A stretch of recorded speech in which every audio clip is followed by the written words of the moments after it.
Pastor. We got to explain the order of prayer. You can get it. All right, y'all. For any newcomers, y'all, we pray as it is written in the Bible according to the ordinances, commandments, statutes, and judgment. Y'all, we face toward Jerusalem. We're in the West Country, so we turn east. That don't mean we're praying to no Wailing Wall or no cube in Mecca. We were instructed wherever you are on planet Earth, near or far, turn toward Holy Jerusalem. So y'all, we're just turning toward Jerusalem. If we was in Russia, we would turn toward the south. Ancient Babylon, we turn toward the north. So we're not just looking toward the east as no doctrine, but only toward the house of Israel, Holy Jerusalem. The only place he places. It's written in the book of Daniel chapter 6 verse 10, 1 Kings 8th chapter. Also, when we are to pray, men are to uncover their head, women are to cover their head when praying or prophesying in the assembly, according to 1 Corinthians 11th chapter. Also, 1 Tim 2 and 8, we are to stretch forth our hands. Hold them up like a child is asking their parents to lift them up. As we hold hands, we don't pray in a circle, which is not biblically written.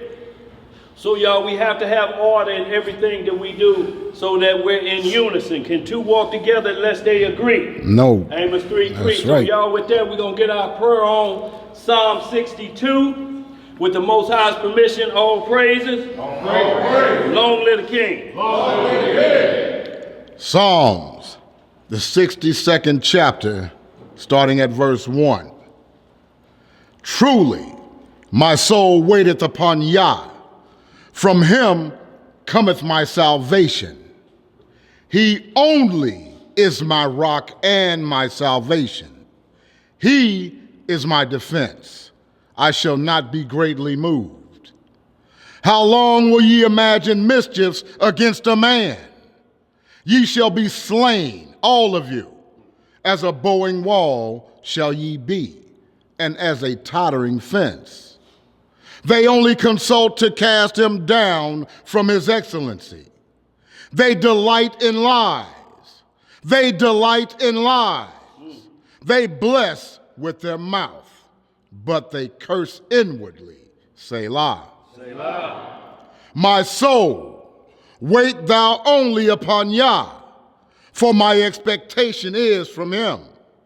He only is my rock and my salvation. He is my defense. I shall not be moved. In Yah is my salvation and my glory. The rock of my strength and my refuge is in Yah. Trust in him at all times, ye people. Pour out your heart before him. Yah is a refuge for us. Selah. Selah. Surely men of low degree are vanity, and men of high degree are a lie. To be laid in the balance, they are altogether lighter than vanity. Trust not in oppression, and become not vain in robbery. If riches increase, set not your heart upon them. Yah hath spoken once, twice have I heard this, that power belongeth unto Yah. Also unto thee, O Yahweh, belongeth mercy, for thou renderest to every man according to his work. Hallelujah! Selah! Yahoo! Yahoo! All right, y'all, welcome, Shabbat Shalom family. Shabbat shalom. All right, y'all, this Bible study, y'all know how it goes. If you got any questions or concerns, raise your hand, we'll get right to you. Y'all, like I say, this is a 3-hour class, so help yourself to some refreshments over there. You got any questions or concerns concerning this doctrine that we speak of from the order of Melchizedek, Christ Yeshua, commandments given to him by his Father. So we were at one time at Mount Sinai under the order of Aaron. So for y'all to understand what we're speaking of, that was a priesthood that did a lot of sacrificing with animals. for forgiveness of sins, so to speak, or atonement of sins. But now, y'all, we are after the order of Melchizedek prophesied in Psalm 110 and Hebrews 7 chapter. Y'all, this is a priesthood order. This is not an individual called Melchizedek. The only Melchizedek that we could call is the Father, the Almighty, because he's without father or mother. That's the only individual that we in existence without father or mother. Because we know the Messiah had a mother and he had a father. That's right. So he's not Melchizedek in that sense. He's only a high priest after the order of the Father. So once we understand that, y'all, when we quote law, then you'll understand it from that high priest perspective. We are all Melchizedek priests in here, a royal priesthood, as Peter speaks of. So y'all have to understand that perspective. Everything we teach will be from the priesthood of the Messiah. He's the high priest. Him alone. Ain't no generals, ain't no captains, ain't no 10/5 of a high priest, none of that. He's our high priest. He's our chief rabbi. That's right. So with that, y'all, anybody got any questions, concerns before we get into the topic at hand? Anything on your heart, mind, or soul?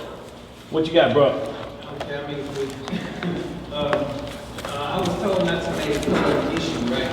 But the thing was that would it not be good to let our people know how important it is that our ancestors look the same way we did? Is it important to know that? Yeah. Well, the first thing is, like I said, to know this gospel. Because the outer cup means nothing right now. So you have to let them see the inner cup of us, or the light that's been given to us to show the rest of the world that we've been given the statutes, laws, and judgments, the keeping of the commandments, the oracles, Romans 3, 1 through 3, you know, 9th chapter of Romans, Psalm 119, Psalm 147. So y'all, all of these scripts lead to who we are as a people. But we first have to show ourselves a light unto the Gentiles, to all the other nations on planet Earth, that we are worthy to carry the torch, so to speak, for the Messiah, representing his name, which was given to him by the Father. So that first you would have to introduce, and then they'll get around to asking you who you are. Because once you let them know you have knowledge of this scripture, they'll eventually ask, so what faith are you? What religion? What denomination? And you at that point tell them, I'm of no denomination, but a follower of the Messiah, who was the follower of his father's law, statutes, and judgment.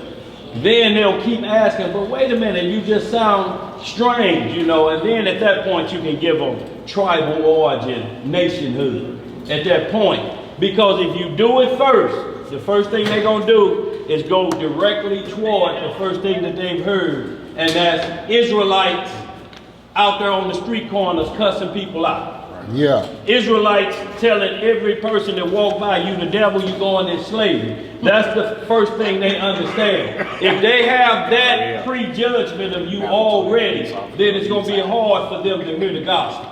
Because they thinking this is the only image they got in their mind. Two Negroes here on earth calling themselves the Messiah at the same time. Right. Benjamin Carter over there in the Demona Desert, and Hulan Mitchell down there in Florida.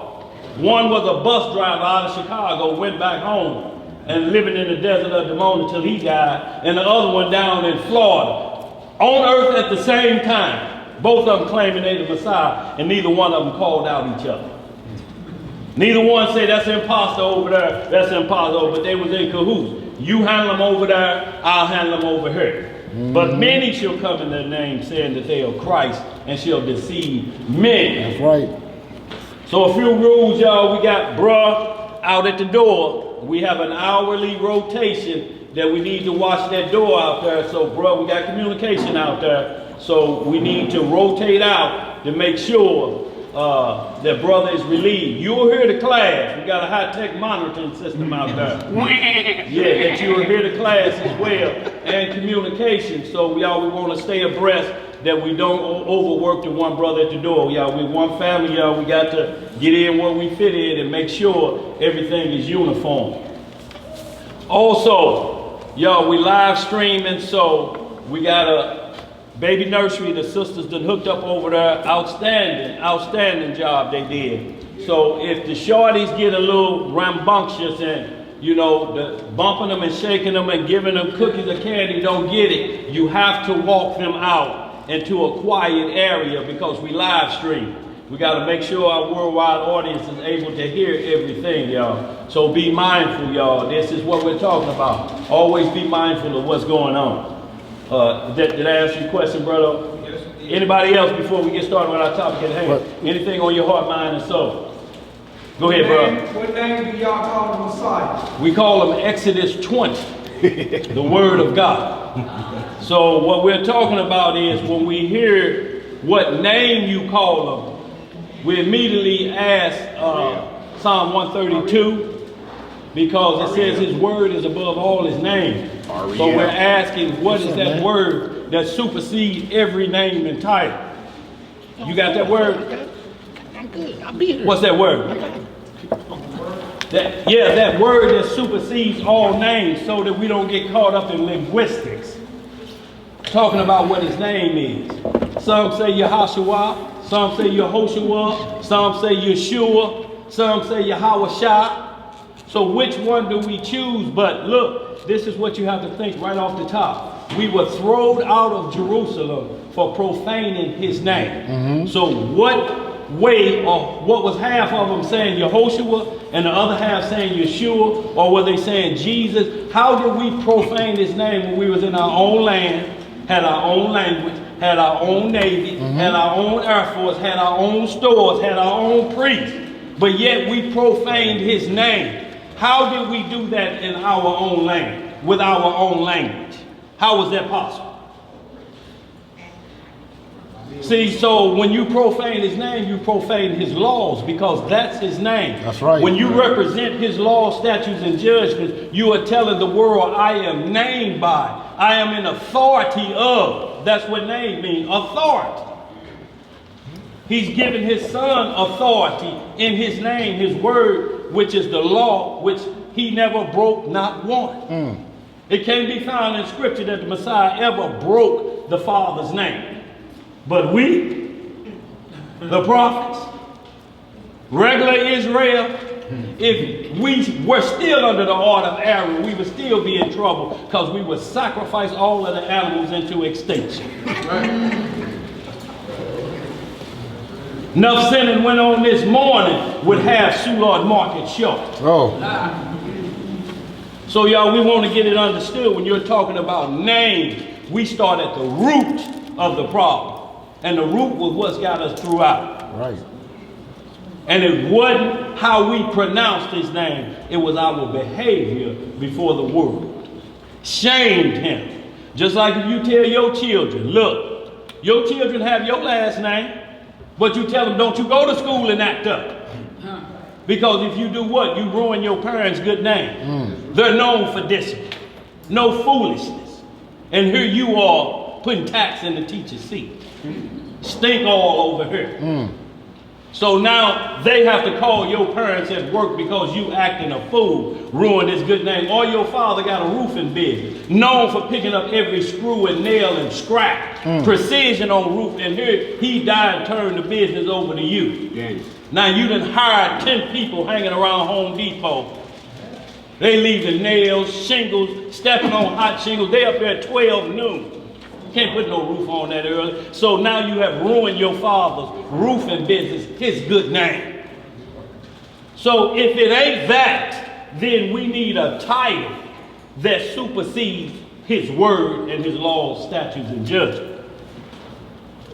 If that ain't out there, then y'all, we have to keep moving, or we're going to get caught up in linguistics. Exactly. Because none of us in here speak pure Hebrew. Who? Raise your hand. All of us watered down. Right. Zephaniah said, at that time I will return to you what my name is and what the pure language is. Pure means without defilement, without leaven. Every name we know of the Messiah's got an English dialect in it. It's like 14 karat gold. There's impurities in it to make it a percentage of gold. Not like the gold, the gold on the streets of the kingdom is pure. It looks almost transparent. That's right. You can ball it up in your hand like Reynolds wrap. If we ain't talking about a pure language or a pure name like that, we wasting our time.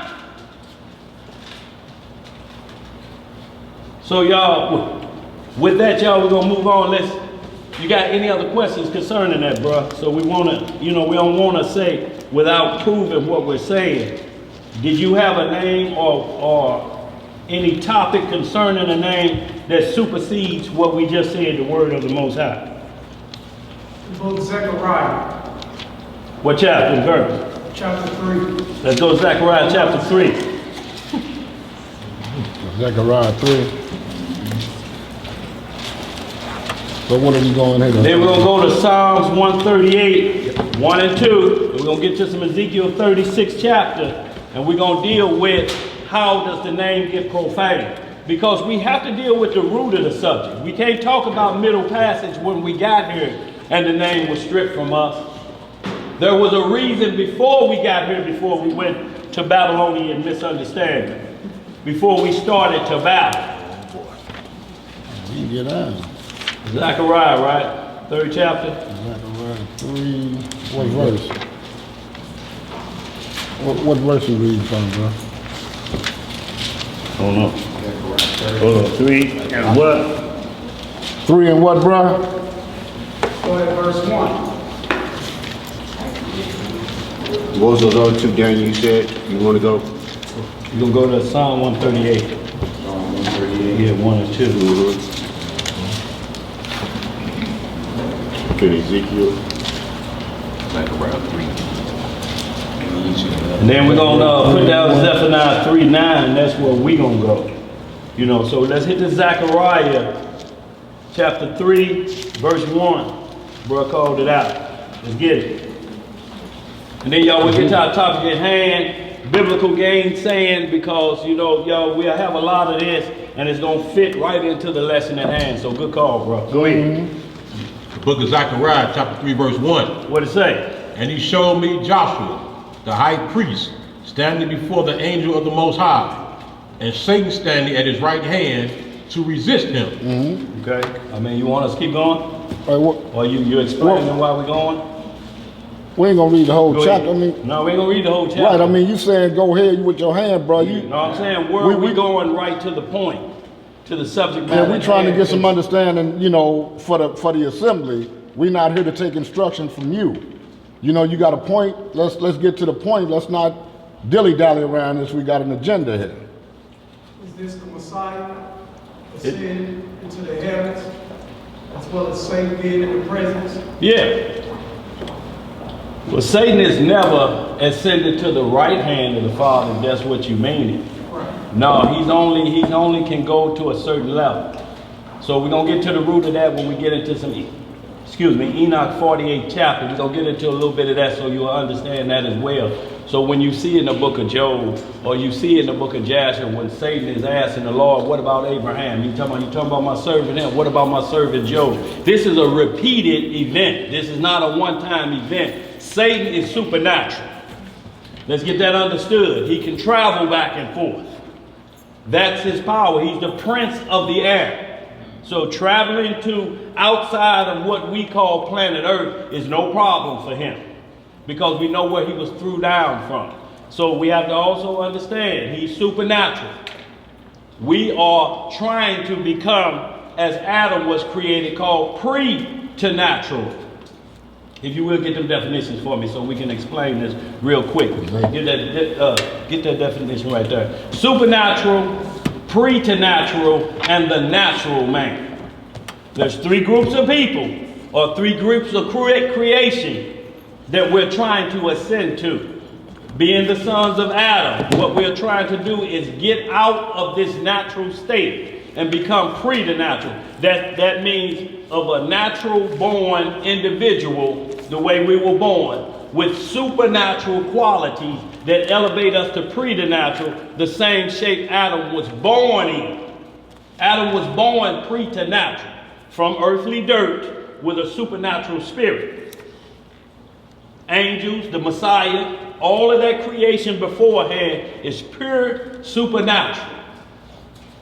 Meaning they can transform or embody certain things. Individuals, supernatural, can be before the class, or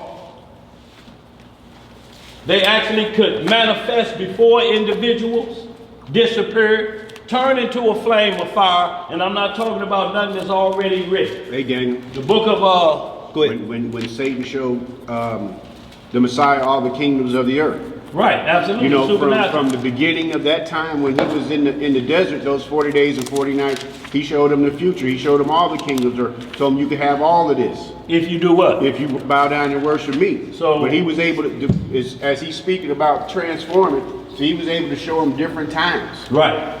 And they can go in different places. Right. You know, in the book of the second Esdras, the Lord asked Esdras, can you bring me back a day that has passed? Right. So this is the thinking, that these things exist, and these things, they can do these things. We can't do them, but they can. See, what he's speaking of is Matthew 4:4, when Satan had that conversation with the Messiah. But what we want you to understand is the difference in those two individuals. That was a contest between both supernatural individuals. Messiah had been fasting for 40 days and 40 nights. He hadn't ate or drank when this supernatural encounter took place. So we want to get it understood. When you are dealing with our adversary, you are dealing with a supernatural individual that you cannot think carnally that you're going to defeat this. Ain't no 9mm going to deal with supernatural. We got a question. Ain't no cuss words going to deal with supernatural. It's supernatural. It's beyond this. It'll be right there standing in front of you, and then it'll disappear and have you doing like this. And then touch you on your shoulder, and you look around and it's gone. If you ain't straight up here and sober up here, you will run in the middle of traffic and get killed. Because we're dealing with the invisible that will manifest itself at a drop of a dime. But we ain't gonna belabor that. We want to get right to the point. Let's finish back up to Zechariah 3. I don't want to lose this point. But yeah, look what.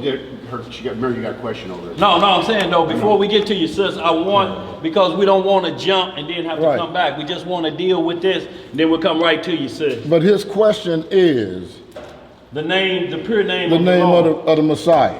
Yeah, we went and he said go to Zechariah 3.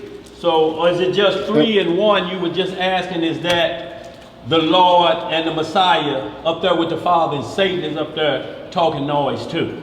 Yes.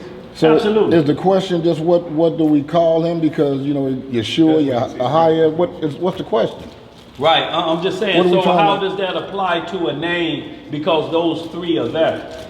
Are you saying it because the word Joshua is used, or? Right. Okay, well, all that's saying is the high priest standing before him, and he showed me Joshua, the high priest standing. You know, Joshua, the high priest standing before the angel of the Lord. The question is, who is the angel of the Lord? We get that in Joshua 5th chapter, that Joshua met the angel of the Lord and bowed to him. And it was told him, if you didn't listen to him, then he's the partner of transgressions. And this in the Old Testament. So this is what we're seeing once again. Who is the angel of the Lord? Who represents? This is a total different individual. The angel of the Lord. Satan masquerades as the angel of the Lord, but he's an impostor. The angel of the Lord is the Messiah. He's the captain of the host. He's the intercessor for mankind. The supernatural intercessor that's able to pardon transgressions, that will be given the kingdom of this world to run it through eternity in a righteous dictatorship. Either you're going to get down or you're going to lay down with the rules of that. And if no nation comes up to accept that, then they'll get no rain, as Zechariah 14th chapter prophesied. They have to come up to Jerusalem. and basically send an ambassador of their nation up to accept the law, statute, judgment, and commandment, and that this people is Israel. If you don't, no rain. No rain, no what? No crops. No crops. No crops, no what? No life. Period. Bottom line. No teeth chewing. No nothing. No rain, no Kool-Aid. What else you gonna make it with? Can't make Kool-Aid with milk.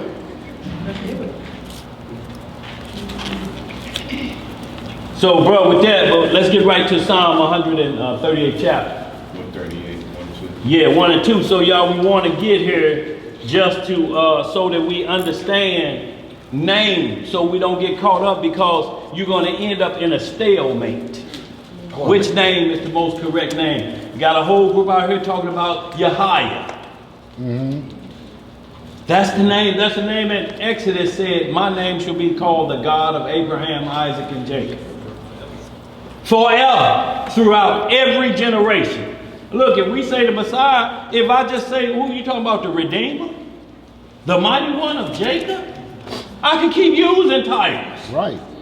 Which one ain't going? Who you talking about, Emmanuel? The Bishop of Souls. The Bishop of Souls, the rock of our salvation. Where does that stop? Those are titles. Shiloh. But the word of the Most High stands the test of time. That's our covenant. That's our marriage certificate in Exodus 20. Because we married to him, ain't we? According to Jeremiah 3:14, he said, I'm married to y'all. Where did that marriage take place? Mount Sinai. And when he came down with the covenant right here, this is our marriage covenant. Yes. Yes. Written in stone. And then he sprinkled the people with the blood like hymen blood of a virgin. And we was married to him there. Then we got so wicked he had to divorce us in that same 8th chapter of Jeremiah. I had to give you a writing of divorcement. But he allowed no nation to buy us. Because the script go on to say, shall a man marry the same woman he put away again? Ain't nobody married us again. We flirted with other gods, Buddha, Egypt gods, Canaanite gods of Babylon. We flirted with, but we ain't been married to nobody else. But see, my thing is this, bro, and I don't like to see when brothers get caught up on semantics talking about a name. The scriptures say the volume of the book, it is written of me. Right. If we pray to this same power that's in heaven, the God of Abraham, Isaac, and Jacob, how you gonna let that be a stumbling block to you when you getting in the way of your own self because you worried about what somebody calling him? Well, and not to cut you off, bro, but this is what we're saying. He may not understand what we're talking about. that. From the order of Melchizedek, the order of Aaron, and these doctrines of the modern day Pharisees get you stuck on a name. Or we read not the same book. Right. So look, the Sunday church worship are stuck on the name of Jesus. Should we say that? Is it any documentation out there that say we can't say it? Because if you look up Jesus, just don't say salvation. That's right. In the Hebrew. That's right. Rendered from Joshua, salvation. That's going to be a problem for anybody with the name of when you look up Jesus and it says salvation. So either he is or he's the son of Zeus. Now produce that paperwork. That's what I'm saying. For us to see. If you ain't got it, it ain't there. Zeus was the son of Thor. Or vice versa. But the Messiah, Yeshua, pronounced in the English tongue as Jesus Christ, the Savior Of the world. No, we don't have a problem with that either. Because it's just a title. Right. When John the Baptist asked, are you him? What did he tell him? Y'all go tell John what I do. The blind see, the lame walk, the sick are what? Healed. Demons told what? Get going. Then let him tell you what my name is. Because all he gonna say is the promised Messiah. The Lamb of Yah. That's who it is. But those are titles. If we discussing this word and I say, who you talking about, the Lamb of Yah? What you gonna say? No, you gotta say Yahweh Shai. Right.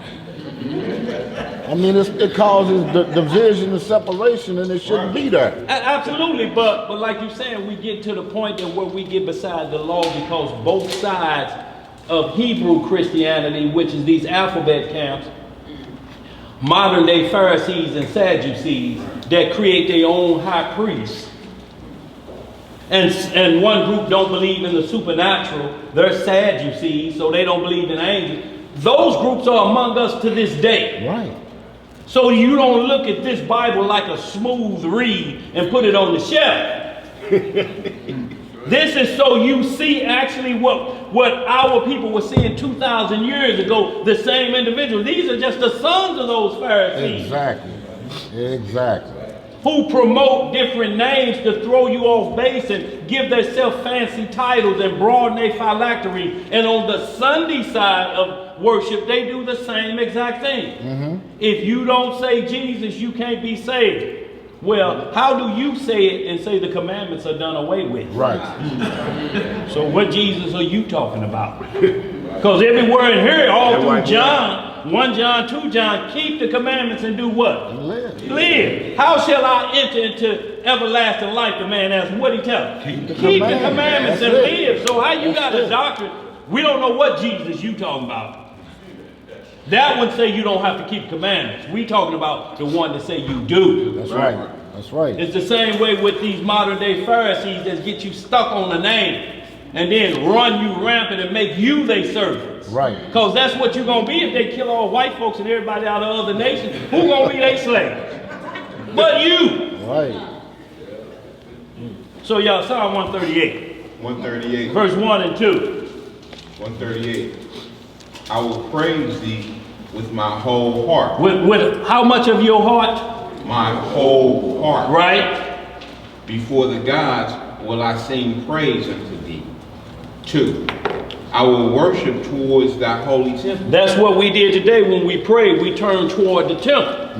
Now look, the temple was in Jerusalem. That's where it says, Isaiah's 2nd chapter as well. The word of the Lord comes from Zion. So we just turned toward that, but when we was in the wilderness, we followed the Ark of the Covenant. That could have been turned north. And we had to turn toward the Ark of the Covenant. It was the tabernacle of the Lord. Before David set up shop in Hebron, before David set up shop in Hebron, we were following the same Ark of the Covenant, buried up on the shoulders of the Levites. His law was in those 10 commandments. That's what we turn toward, his law. If we get caught on names, you're going to be chasing a Benjamin Carter. You're going to be chasing a Hulon Mitchell, a Jim Jones, or a David Koresh. Now here he is, got glasses on, and talking about he's Revelation 5. He's the one been chosen to unlock the 7 seals. Keys to the kingdom. How are you going to unlock 7 seals and you got these on? If you can't see, how you going to heal the blind? First tip off not to be deceived. You got to go see the eye doctor before you start teaching class. Jim Jones, I'm going to take you over here to this island that wasn't equipped like Gilligan's Island. And you believe that's the kingdom that's talked about in Revelations. Streets of gold, gates of pearl, and you think palm trees and living in mud huts. This and mosquitoes eating you alive. Drink the Kool-Aid. Don't drink the Kool-Aid. No. Read some more. 2 again. That new wine. 2 again. I will worship towards thy holy temple. That's right. And praise thy name. And praise thy what? And praise thy name. Go ahead. For thy loving kindness and for thy truth. For thy loving kindness and for thy truth. Right. For thou hast magnified. He has done what? Has magnified. What does magnify mean, y'all? Huh? To make bigger and larger and what? And clearer. Go ahead. And magnify, thou hast magnified thy word above all thy names. See, we have to have an answer for that. It's been magnified above all thy names. All of the titles that the Messiah would be called, those were titled Mighty Counselor, the Everlasting Father, Shiloh, all of these, the word of the Most High stand above all of those, because those titles have to represent the law. They can't void the law. No title is bigger than the law. Any man calling himself reverend, that's bigger than the law, because Psalm 111, 9 and 10 call no man reverend. Right. Holy and reverend is the Most High's name. That's right. Matthew 23:8 call no man Holy Father. Because none is your father. Don't go in the closet with the Pope. May not be good. Turn a lot of altar boys to altered boys. Going up in that closet. Daniel. Think you in there with the Holy Father. This cat at the job yesterday called me OG tribe leader. OG tribe.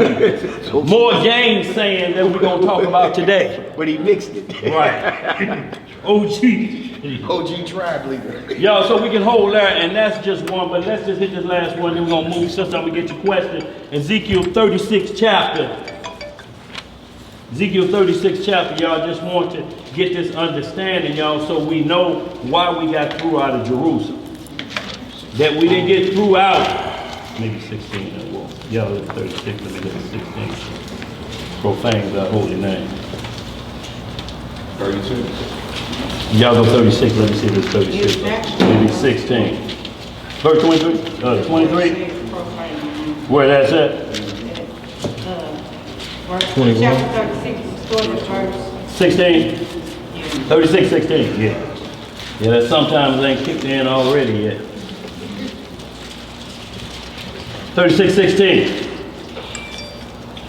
Let's get it. Moreover, the word of the Lord came unto Hold on, I hear pages flip. Y'all, we have to, if pages is flipping, we have to have you caught up with us so that you can teach this. If you can't teach what it's saying, you're going to be saying to the brothers down there. And that's going to be a problem with anybody that's trying to get some understanding if you say them brothers down there. Go ahead. 36 and 16. Moreover, the word of the Lord came unto me, saying, Son of man, when the house of Israel dwelt in their own land. Where we dwell? Read louder. Go ahead, brother. Yeah. When they dwelt in their own land, they defiled it. What they do? They defiled it by their own way and by their doings. Their way was before me as the uncleanness of a removed woman. So y'all understand this, what we were in our own land, as the uncleanness of a removed woman, meaning that time of the month. Right. That's how all our actions were. Now, if that make you frown up, it's supposed to. Because it needs to compare our ways to something that you look at as ungodly. That's right. Go ahead. Wherefore, 18. Wherefore I poured out my fury upon them for the blood that they had shed upon my land. What we do? Shed blood upon his land. This black on black crime. This Israelites killing Israelites in the land. What you killing in the name of Yehoshua? Yehoshua, I strike you down in the land. Oh, no. Yeshua, Oh. Jesus. Don't do it, Daniel. No, we know they wasn't killing about that. Go ahead, bro. And for the blood that they had shed upon the land. Right. And for their idols. And for their idols. Right. Wherewith they had polluted. So how did we pollute the Lord's name? With idols. Right. Cross. So if we weren't calling the name of the Father the many different variations, we were calling on other gods. That's right. In the land. Calling on Buddha. Calling on this. Y'all, now if we done that at home, and we breaking the back and jaws of them here, you calling on that false god, same thing we did at home. That's the question I had. Oh, you talking about the same thing we did at home. And what we see this is law breaking. Now, if we're law breaking, then prove the name that we say God is an idol.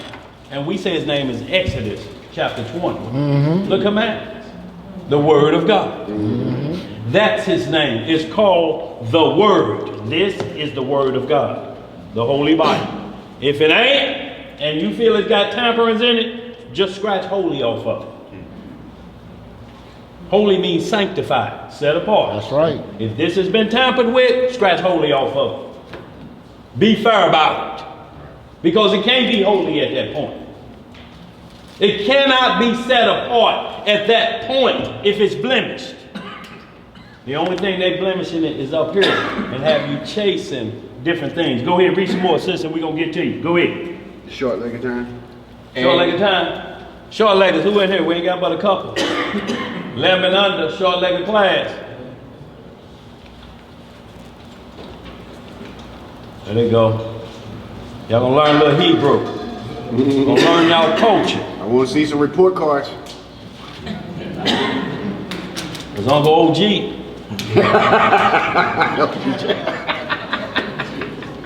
Take that down. Ezekiel 36 and 19. Take down 22, say. Take it down to 22. Yes. Ezekiel 36 and 19. And I scattered them among the heathen. Right. And they were dispersed through the country. Right. According to their way, and according to their doings, I judged them. Now Jeremiah 17 say Judah was sent wholly in captivity. All of Judah, all y'all get out there because we saw what treacherous the 10 tribes were doing. They say Judah did worse. Yeah. Right. They out the land and you see why they got run, and then you do even worse than them. And he judged us by our doings. So we have to understand why certain tribes, or what certain tribes are. Why certain tribes get their neck, like Genesis 49 talked about. Judah, the majority of Judah on the four corners, neck gonna be in the hands of their enemies. Go ahead, read some more. 36 and 20. And when they entered unto the heathen, whither they went, they profaned. Go ahead. Again, 20. And when they entered unto the heathen, whither they went, they profaned my holy name. Right. When they said to them, these are the people of the Lord, and are going forth out of his land. Like every nation look at us today, you got to be kidding. I know these ain't the people of God. These niggas, these niggas crazy. These are the people of God. And they right, yep, these niggas crazy. These ones with their pants down to the back of their kneecaps. Yep. Oh, Maury. Yeah. Men now showing their rear end like they in a beauty pageant instead of the women. This Israel. This Israel doing this right here. This Israel now taking on every challenge that come up on TV. Cold water challenge, ice challenge. Planking. Rob somebody and put the money on YouTube challenge. Kill somebody. Put it on there. This the people of Israel. This is what the world want. Y'all want the world to believe this is it. 14% of a nation and 80% of the jail population. This is who y'all want us to believe is Israel. Well, yeah, y'all know it. Because you come after us for singing. Yep. You come after us for inventions. All you come after us for building because we got those skills. Sports. You ask us to sing them songs of Zion. That's right. In a strange land. In a strange land. Let's read some more. 21. What it say? But I had pity for mine holy people, for mine holy name. What did he have pity for? For my holy name. See, the pity is about his name. That's right. Not about us. Who we were being represented. We were his name. Yep. We were his name, y'all. But we didn't shame that name. Y'all know we the only people that they have a separate newspaper for? Especially here in St. Louis called The World. The Word. I was in it. Come on, dog. Where else can you go to a convenience store and see a paper in the glass of Negro crimes in a week? Behind the counter. 18 pages of a week worth of crime. They make it so bad when they have it posted up on the thing, you get a crowd of people standing around and the line don't move because you just sit there reading all the news of what's going on. The world paper. Have y'all seen a Chinese paper? Hing Hong? Yep. A Russian paper? Yep. I'm talking about just an individual paper that talks about the crime. East St. Louis used to have a monitor. Same thing. Yep. The crimes of Israel. What you guys said? So, they've been dropping statistics of St. Louis and Missouri. They said, we were number 13 in the world. Dangerous. Well, Friday they said that the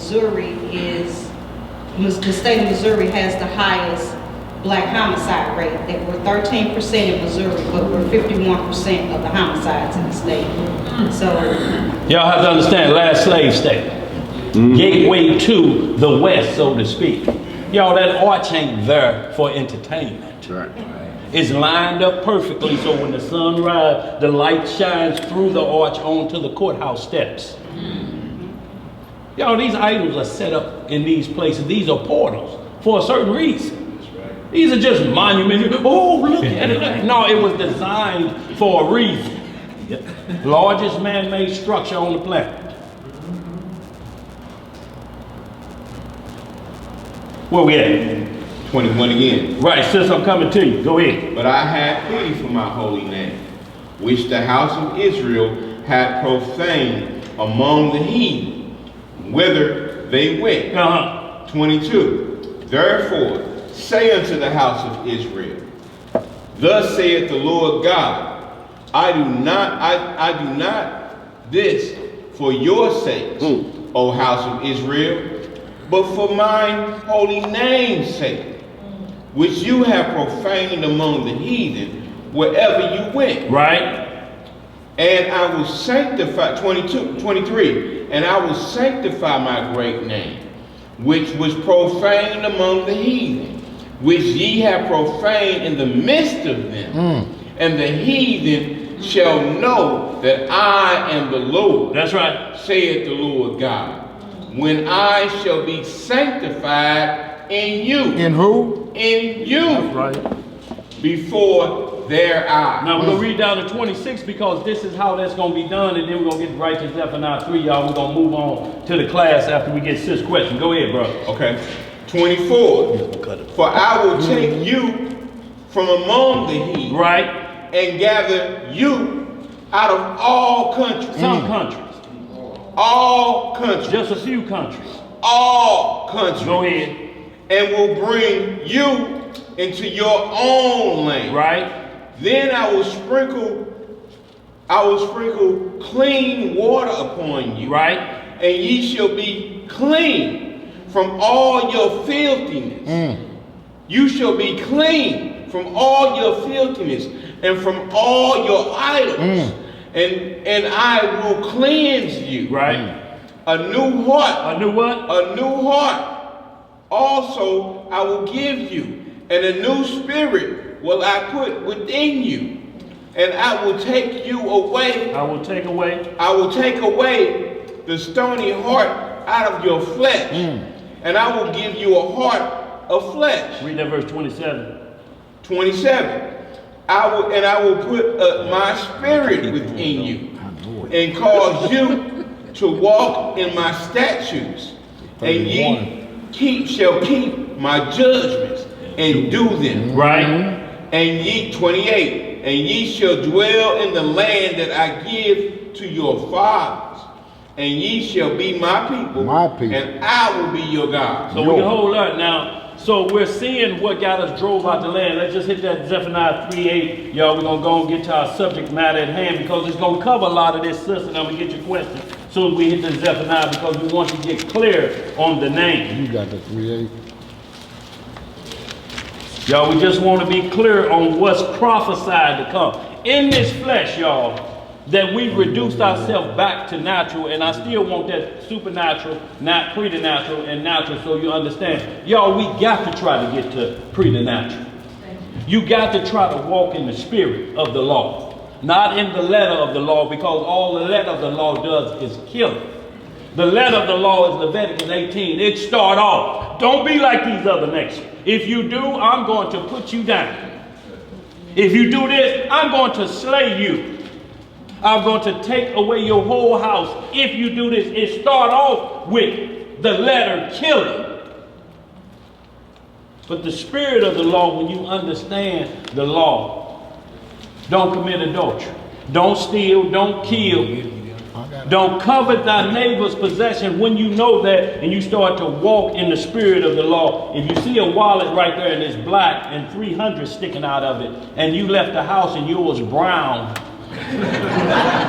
with receipts in it that you're going to take something back and get a little change, that ain't your wallet. You know that before you even reach for it. You think them 300s just done showed up like Christians talk about? They looked in the mail and it was a gift in there. And I seen some money in there from the bank of nowhere. What bank it come from? Where you gonna cash that money at? So in like manner, y'all, we can't play games with this. Hey, Daniel, don't make fool that 7 yourself. and 9. Where we at? That Zephaniah, make that 7 and 9. 7 Okay, and 9. we'll get it. We'll get Okay, it. go ahead, bro. I'm gonna run back first though to that Ezekiel. Y'all ain't got to turn back to it on that Ezekiel 36 and 23, where it says, "And I will sanctify my great name," which means that they knew his great name, That's but right. which was profaned among the heathens. You knew the name, and then you start clowning in front of company with the name. At home. Right. At home. Which ye have profaned in the midst of them people. And the heathen shall know that I am the Most High, saith the Most High Yah, when I shall be sanctified in you. When you get your act together, then we'll be going to the Zephaniah, and he'll tell you he's going to restore a pure language. Right. But then it says, when I shall be sanctified in you, when you get your act together, before their eyes. Right. So you know how to act in front of company. That's right. So now we're going to go to that Zephaniah. Boy, that's a stain, ain't it? How to act in front of company. Right, they clowning. You already knew the name, but then you profaned it. You knew what to do and didn't do it. Yeah.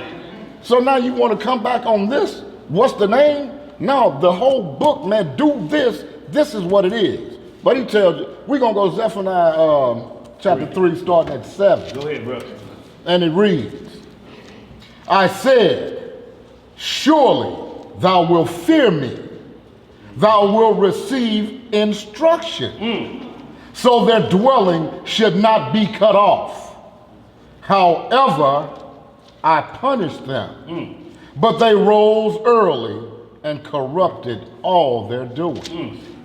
Therefore, wait ye upon me, saith the Most High, until the day that I rise up to the prey. For my determination is to gather the nations, that I may assemble the kingdoms, to pour upon them mine indignation, even all my fierce anger. For all the earth shall be devoured with the fire of my jealousy. For then will I turn to the people a pure language. What kind of language? A pure language. We can argue Paleo Hebrew. We can argue Shiddish, Yiddish. You can argue all the language you want, but what you won't be able to argue is if it's pure. That's right. See, we got Hebrews arguing even the language of it. Right. You got one of them ABC camps hollering Laodicea, I forget the name of it, some other form of Hebrew, saying it's the most pure. But you know what? Ain't no documents of it here on earth. If it is, it's in the Vatican. You Negroes ain't got one. So how you gonna teach from it and it ain't out here? You just talking about it. Boy admitted on TV, Mal told him, look man, y'all ain't even got the book. Ain't nobody got that book. Yeah, but we got faith. So we supposed to have faith in something you're trying to promote that's still watered down. Yes. It still got leavening in it because every dialect that you pronounce it in has an English flavor on it. Remove the vowels and characters and speak it. Speak a conversation then. Go ahead, where we at? Verse 9 again. What it say? For then will I turn to the people a pure language, that they may all call upon the name of the Most High, to serve him with one consent. To do what? To serve him with one consent. See, y'all, everybody has to know the name. I'm just not talking about Israel. Israel got 1,000 names they call the Messiah. You get into the 68th chapter of Jasher, because Moses was a foreshadowing of the Most High. He had 8 to 10 names that Israel called him. All Israel called, they didn't call Moses Moses. The children of Israel called him Shemaiah. And what we supposed to say? We got the name down here, right here in the basement of the Sirius building. Come down here. No, it's the book. How many names you had growing up? 1,000. There we go. We the only people that do that. I'd be like, why don't you just name them Poo Poo or Ray Ray? Right. You know, Man. put them right on the birth certificate. Because whatever we get names. If we think about this, we always talked about us riding around together and then the cops pull you over. What's his name? Lazarus? Yeah. What's his name? Uriah? What kind of names is them? Right. What niggas' names is that? Right. No, what's his real name? I don't know. Every first 48 episode, all we know him is black. Right. And they look up those names. Yeah, they already in the computer. How many blacks we got in the system driving red Honda? Boom, he right there. 3 hubcaps missing. Oh, we got his address. We got his address. They go right to him every time. Look, all of us got a friend. Man, you know Robert. What Robert?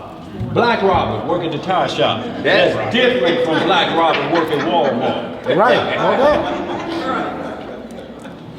We the only people in this world that they always put AKA behind. Muhammad Ali, AKA Cassius Clay. They want the world to know y'all the descendants of the slave. Malcolm X, AKA Malcolm Little. Kareem Abdul-Jabbar, a.k.a. Alou Al-Sindhi. And on and on. Yeah. Daniel Solomon, a.k.a. Lil Dink. That's what they used to call me. That's what they used to call me in the project. You told that to the world? Yeah, All right, look, Dick. All right, look, brother Dick. that was a cartoon. All right, bro. So y'all, we can hold that. Sis, go ahead. Give me your question. We're going to move on with this lesson. Go ahead, sis. It was just a couple statements, and that was that when you were talking about we were more than what we are now. I was reading one of the older books, and it's saying that atoms could see through the universe. Yeah. Right. I was watching that video. The vision we actually vision, that's the vision of what used to be able to see the universe and back. Right. And one of their ways of depicting people with melanin in our skin or evil is that the closest they could do was when they created Superman. And they said, this is the Superman, but what they did not tell you that Superman, the idea came from a melanated person, which is what we used to be like, be able to live over, Right. because of the strength in Judah. our bodies, Judah. to be able to bend steel because of the strength, and that gives you an idea of how people, melanated men can run so hard, or Naphtali. he can run fast. Cross the stalks of Right. corn and not But bend. what we don't want to get caught up in is because when we say melanated, does that include all the dark nations? Does that include the Hamites? See, so we have to make a distinction when we say dark melanin. It's only attributed to one people, Deuteronomy 7 and 6. You know, it's this people Israel, that is Genesis 49. It's the testament of the 12 patriarchs that breaks down, and when it compares one people, because we don't want to get caught and say dark melanin, because they'll say, well, y'all been in slavery, y'all mixed up. So the Africans, those ones who never had white blood or any other blood running through their veins, should be winning a 100-yard dash, should be having the vocals of Whitney Houston, should have a moonwalking like Michael Jackson, should have the brain of Dr. Ben Carson, should have that. They should have, because their melanin should be more pure. But they didn't get that covenant in Genesis 15 chapter. They didn't get that. That went through Abraham to Isaac to Jacob to his 12 sons. That's who it went to. Even though we are similar to them in complexion, we got the bloodline. And that goes for male or female. Whoever we mate with, we dominate that race out. If it wasn't so, slavery would have got rid of us in Egypt. Y'all look, you sisters wasn't mad at brothers. This was in Egypt first. When you saw a Hebrew man with an Egyptian sister. Look at him with that old black ass woman. I can't stand her black I hope ass. them tears black as charcoal. Now our captives are just white. So now you hate them when you look at them with that old white heifer. Can't stand it. I hope that baby hair come out nappy instead of fine and curly. Watching he have all the So, stuff. y'all, it's the same understanding, y'all. We have to understand who we've been captive to. And if it's anything outside of Israel, we're going to lash out at it. So, y'all, it ain't just happened here in this captivity. It was in Egypt the same way. The scriptures that talk about it, y'all, all day long, about sisters, bloodline dominating the other races. Because if it wasn't so, y'all, they would have got rid of us in slavery through miscegenation. It's as simple as getting rid of all the male, and then you take on the women, and then you dominate the whole thing. Israel would be no more at that point. That would be the easy thing to do for us. But they got a problem, because in their constitution, 1/5 of our blood dominates everybody else. That's why they got a problem with that mixed sister marrying their prince. Yes, sir. Yeah. They got a problem with that. Her Negro side. Marrying the prince. Nigga blood. In the palace? Did I answer your question, sister? But I'm with you on that point. The only thing we have to do is separate it, so we separate ourselves from the other dark nations. Like in that Zonda, when it talks about Ham, the father of all the dark nations. But not the Negroes, but the Egyptians, the Canaanites, the Libyans, but not the Negroes. They're a different set of dark-skinned people. Go ahead, y'all. We got to move on. Go ahead, bro. What you got? I'm saying now that when Africans know that you know you're different from them, they get a little peeved now. That you can point them out and know the difference and explain who you are. If once upon a time they make a fool out of you, didn't know your history. Right. But now when you let them know that we ain't, because I had it happen to me. Or one lady tried to say at my job, said, oh, y'all the same. And I said, no, we ain't the same. That's right. She a Hamite, not some Hebrew. Uh-oh. And you know, you should have seen the look on the Hamite face.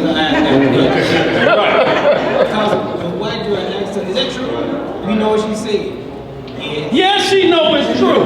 That's true. They know it. They'll tell you they're different from them. Y'all different from them. Look, y'all, we always been at war with giants.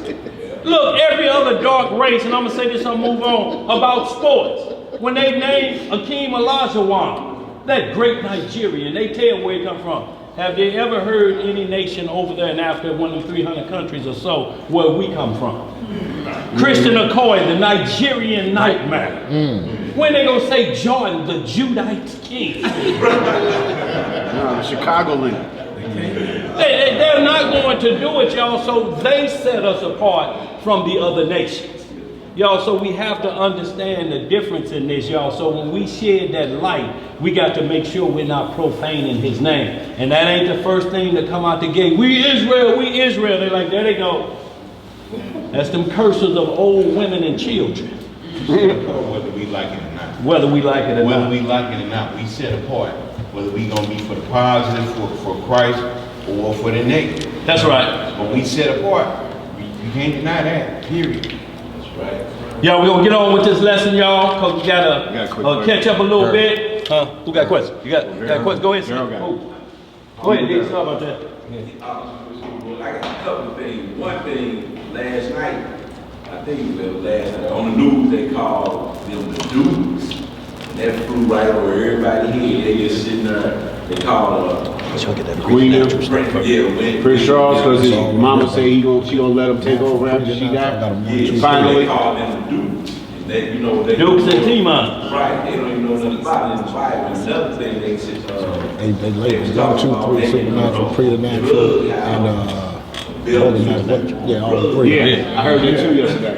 if they gonna have somebody standing by if they, you know, had a little episode. And I'm like, man, I ain't giving them people to look at them and we working everything, can't even afford it, so, you know.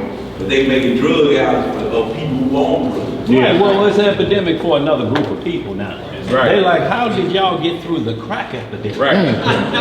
It's still standing. Put it out there. All right, see, but it's just boomeranging on them now. The whitest place in America, Huntsville, Virginia. Over 30 to 40 overdoses every day. It's the capital of overdosing on opioids. 99.5% white. It's an epidemic now though, y'all, but when it was on us, it's just crazy Negroes. Niggas like them went out. Resisted arrest. They done turned the light of the Lord into a big light. On the street corner, in a dope house, in a trap house. Y'all said something, I wanted to do something here. And let me say this, while I'm gonna come back to that name too, but this is natural, y'all. Natural. Present in or produced by nature. Not artificial or man-made. That's natural. That's from the earth. That's what Adam was taken from. Preternatural. P-R-E-T-E-R. Natural. Out of or beyond the normal course of nature. Differing from the natural. Abnormal, exceptional. That's preternatural. That's when the spirit come on us and we do supernatural things. Like when you see a man run 110 yards in less than 9 seconds, you know something is phenomenal about that. When you see a man fly from the free throw line and put it down. Now, in the 12th Testament of the 12 patriarchs, it talks about Judah, and Judah used to raise deer and horses in so many furlongs and without run. He would race a hind backwards. Now, the only people that they ever showed here racing horses is Ben Johnson, Michael Johnson, Chad Johnson. Something about them Johnson boys can keep up with horses. Say not Johnson and Johnson. Right. So y'all, they got the records and they look at the Olympics and they say this Judah. When you see a Floyd Mayweather and they put him in there with somebody else supposed to be the knockout king, and at round 2 he gasping, sucking all the oxygen out of the arena because he can't get it. But Floyd ain't got no punching power. Well, I tell you what, one of his may knock you down, but Floyd keep hitting you with 7 of them. You soon and you miss it, going to get weak and going to crash head first like Goliath.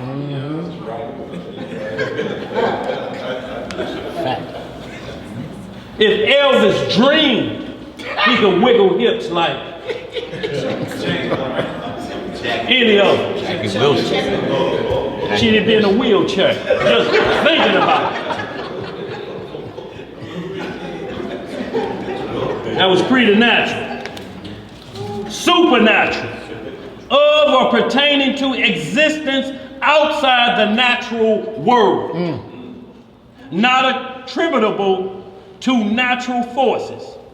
Attributed to the immediate exercise of divine power, miraculous.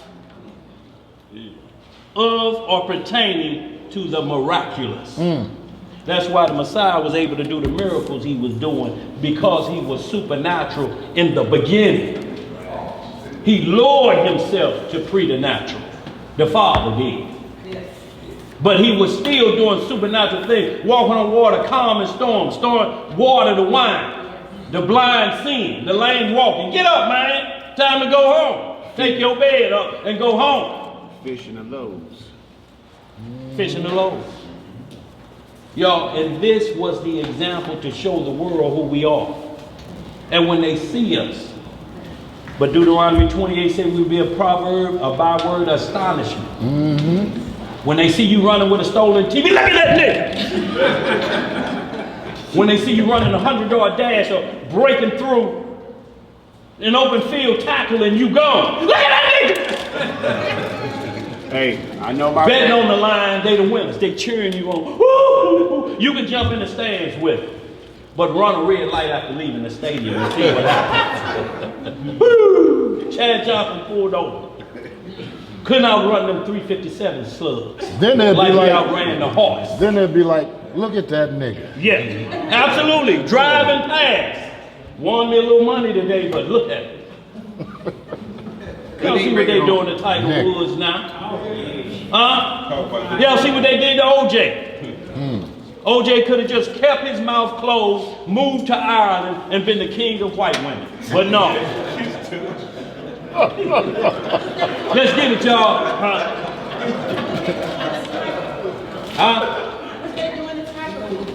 Tiger, they wearing Tiger out. Tiger ain't been no good since he got caught trying to be a playboy.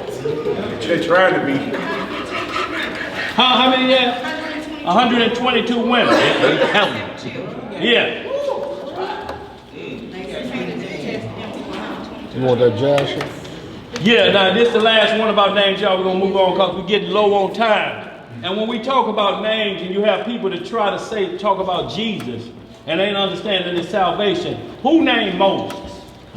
Who named him? Who named him? The Egyptians named Moses. So is it an Egyptian name? Ain't nobody crying and hollering at Old Testament believers. Pharaoh's daughter named him and said, because I drew him from the water. Moses. But yet, ain't nobody comparing that to Jesus. But look what Israel called him. This in the book of Jasher, 68th chapter. What verse you at? We'll start at verse 24. What it say? It reads, and at the end of 2 years, when the child grew up, she brought him to the daughter of Pharaoh, and he was unto her as a son. And she called his name Moses. That's what Pharaoh's daughter named him. Moses. Go ahead. For she said, because I drew him out of the water. That's right. And Amram, his father, called his name Kabar. Now, Moses' daddy called him Kabar. Go ahead. For he said, it was for him that he associated with his wife, whom he had turned away. See, he turned away his wife because they was killing all the male children. He burned out. Moses' daddy took off. Said he was going to get a loaf of bread and they hadn't seen him no more. Go ahead, brother. Verse 26. And Jochebed, his mother, called his name Jekuthiel. That's what his mama called him. Jekuthiel. Go ahead. Because she said, I have hoped for him to the Almighty, and Yah restored him unto me. And Miriam, his sister, called him Jared. That's what his sister called him, Jared. One of Adam's descendants. Go ahead. For she descended after him to the river to know what his end would be. And Aaron, his brother, called his name Abi-Zanuk. Abi-Zanuk. That's what Aaron called him. Go ahead. Saying, my father left my mother and returned her on his account. On his account. Daddy came back home. Go ahead.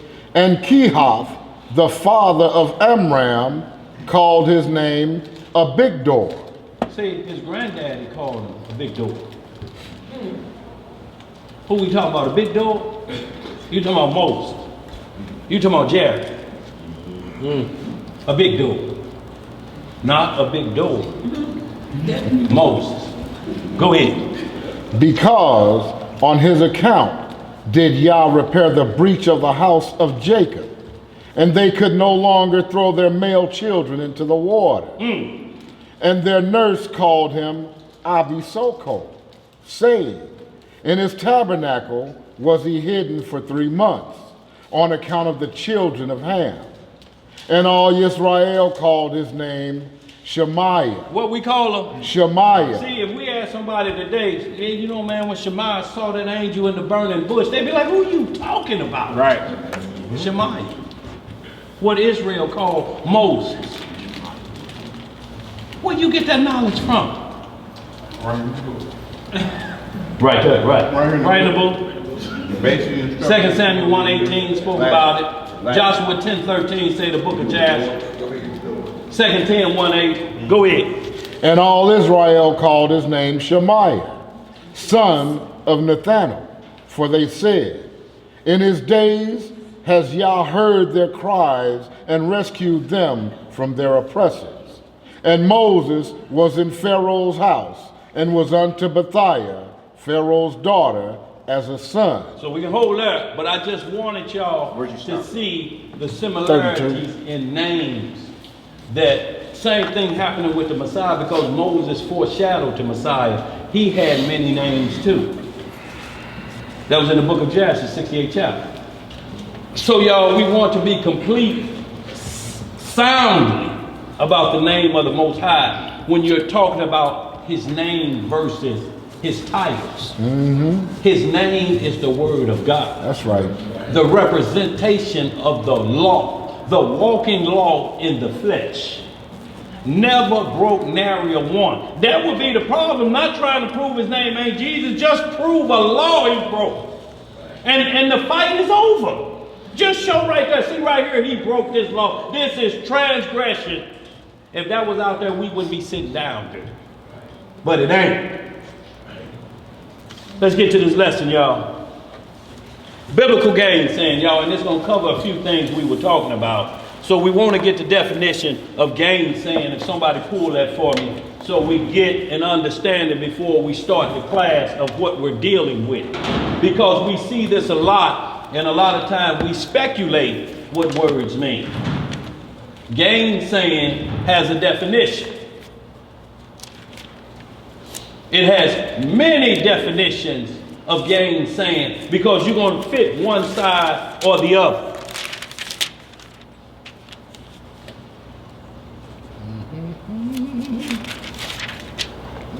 Y'all heard the term a lot, haven't you? No gainsaying. What y'all think that means? No lying telling.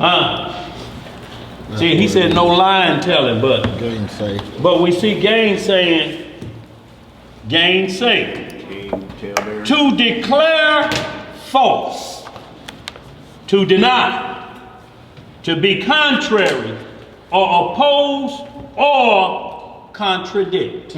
So y'all, we have to be prepared for all of those who deny this word, oppose it, or say it contradicts itself. So y'all, we got two examples dealing with David that most I guess they call them apologetics or gainsayers, who say that the Bible contradicts itself, and they go to these scriptures, y'all, but we got rules according to the Bible, just like we had rules when we started praying. Just how we had rules when we say you can ask any question you want, just raise your hand first. What are the rules of asking the question, y'all? Raise your hand first. That ain't hard, is it? And we're going to come right to you because we can't let you go home with that thought on your mind and say, well, I didn't want to say nothing, y'all, because I didn't want to interrupt the class. Interrupt the class. Yes. Because the death angel could visit you tonight. Israel out of control is getting warm, and they stealing cars. It's time to put the pedal to the metal. The light green, and they a quarter mile away. And if your head ain't on swivel, when you move across these major intersections, you better start practicing it now. Even if you got to count 1001, 1002, 1003, and then take off from the light. Yeah, you may get a few horns blowing at you. Get on going. But if you don't, they are going to be flying through there with no cause for life.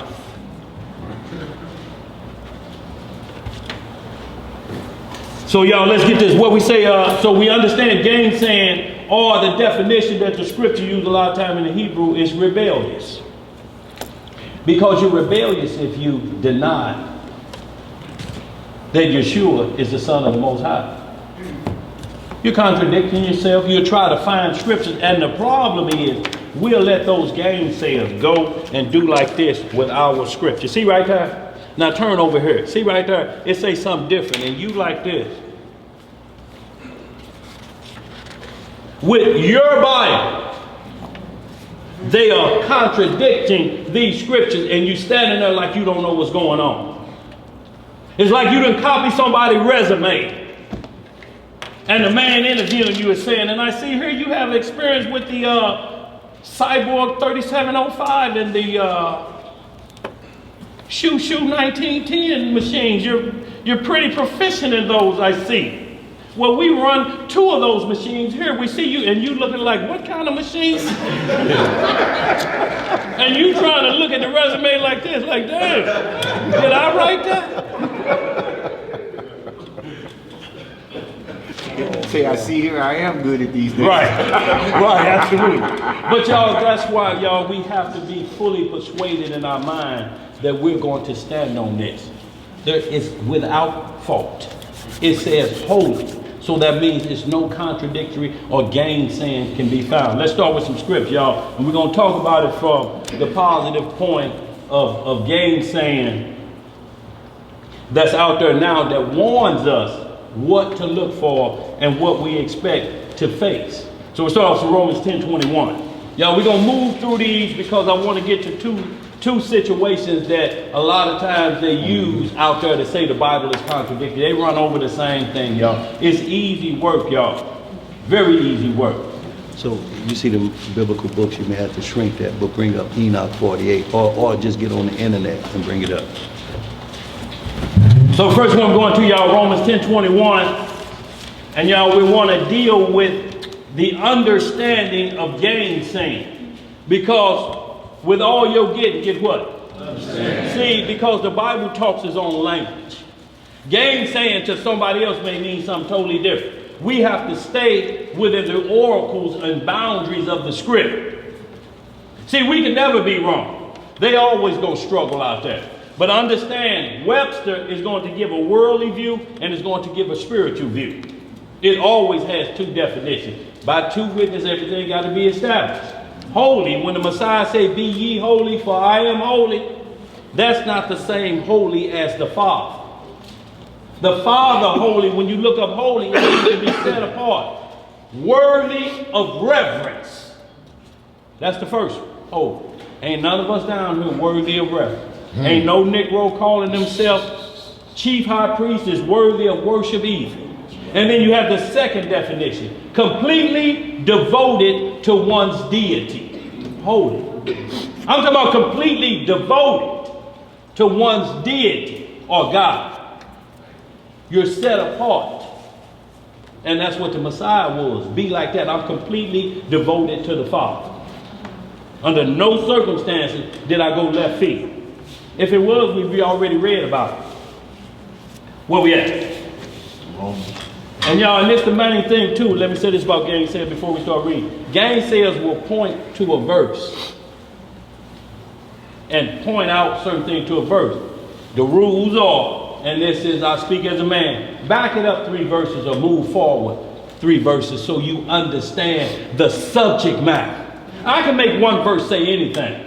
I can make one verse say the 41 Lee River roads is the Ark of the Covenant. If you let me, with one witness. Lee River roads. Now ain't it just like the Ark Noah built? Ain't people on it? Some people on it acting like an animal. 41 Lee River road. But you can't do it with 2 witnesses.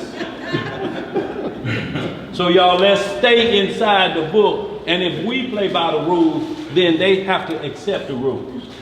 Go ahead, where we at? Romans 10:21. Book of Romans chapter 10, verse 21.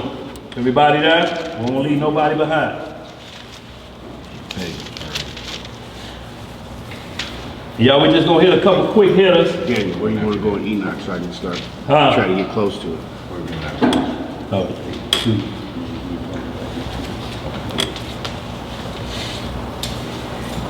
And y'all, these just some quick hitters so we get understanding. Y'all, this is what you're dealing with. This is who you're going to be dealing with. This is the identifications of gainsayers. It just means a rebellious person. See the truth and say, no, I don't believe that. Mm-hmm. Why? My grandmama didn't say nothing about that, and she go to church every Sunday. I don't know what kind of Bible that you got. Go ahead, brother. Romans 10:21. But to Israel he said, all day long I have stretched forth my hands unto a disobedient and gainsaying people. So he's saying Israel is the most disobedient and gainsaying people on the earth. He say all day long, the Lord is like this, Israel. Israel. Israel. Right. All day long, y'all, all day. And we talking about this brother. I want Matthew 18 and I want the whole congregation there to 7. And the Most High probably been at you like this the whole day. Shabba-woo-ha. Shabba-woo-ha. But yet you want to point at the beam in your brother's eye. Or the mote, so to speak, and blocking that beam out. Let's get right to it. 2 Peter chapter 3. Y'all, we're going to move through so we understand gainsaying, then we have the understanding. So everything we read after that point, we're looking at it from that perspective. Oh, this is a rebellious person right here the scripture's talking about. Am I rebellious like that? Am I rebellious like that? Do I see something I don't agree with and skip over them scriptures? Does my behavior, everything but those scriptures come up? That's going to be a problem with yourself because they ain't going nowhere.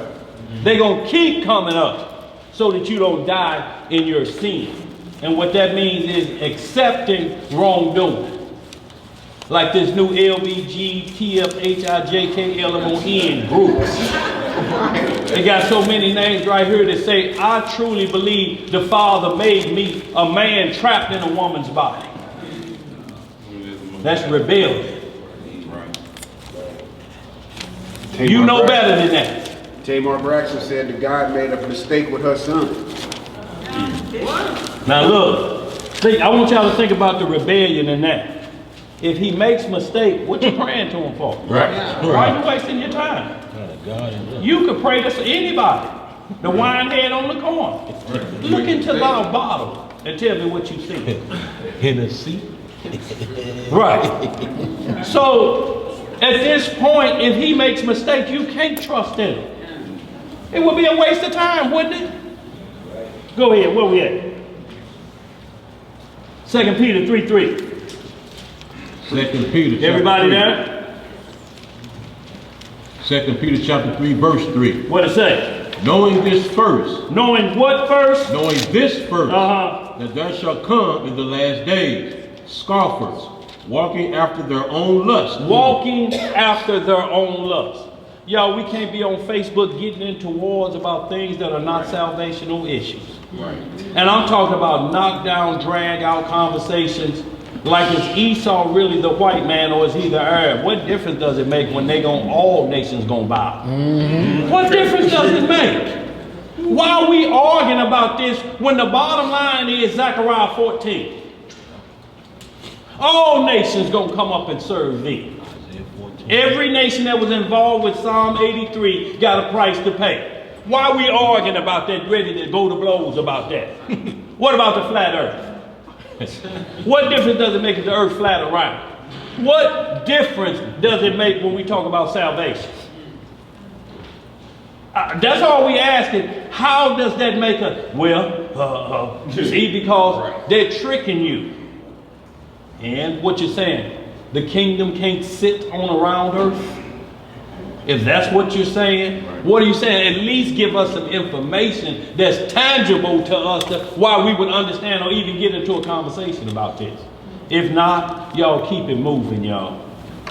If they want to believe that, and if they say y'all want to believe it's round, then y'all go ahead with it.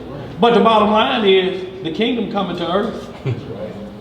Unless there's something over the top about a flat earth and the way the kingdom has to come down. It's impossible for it to sit on a round earth. Then we're ears are ready to listen.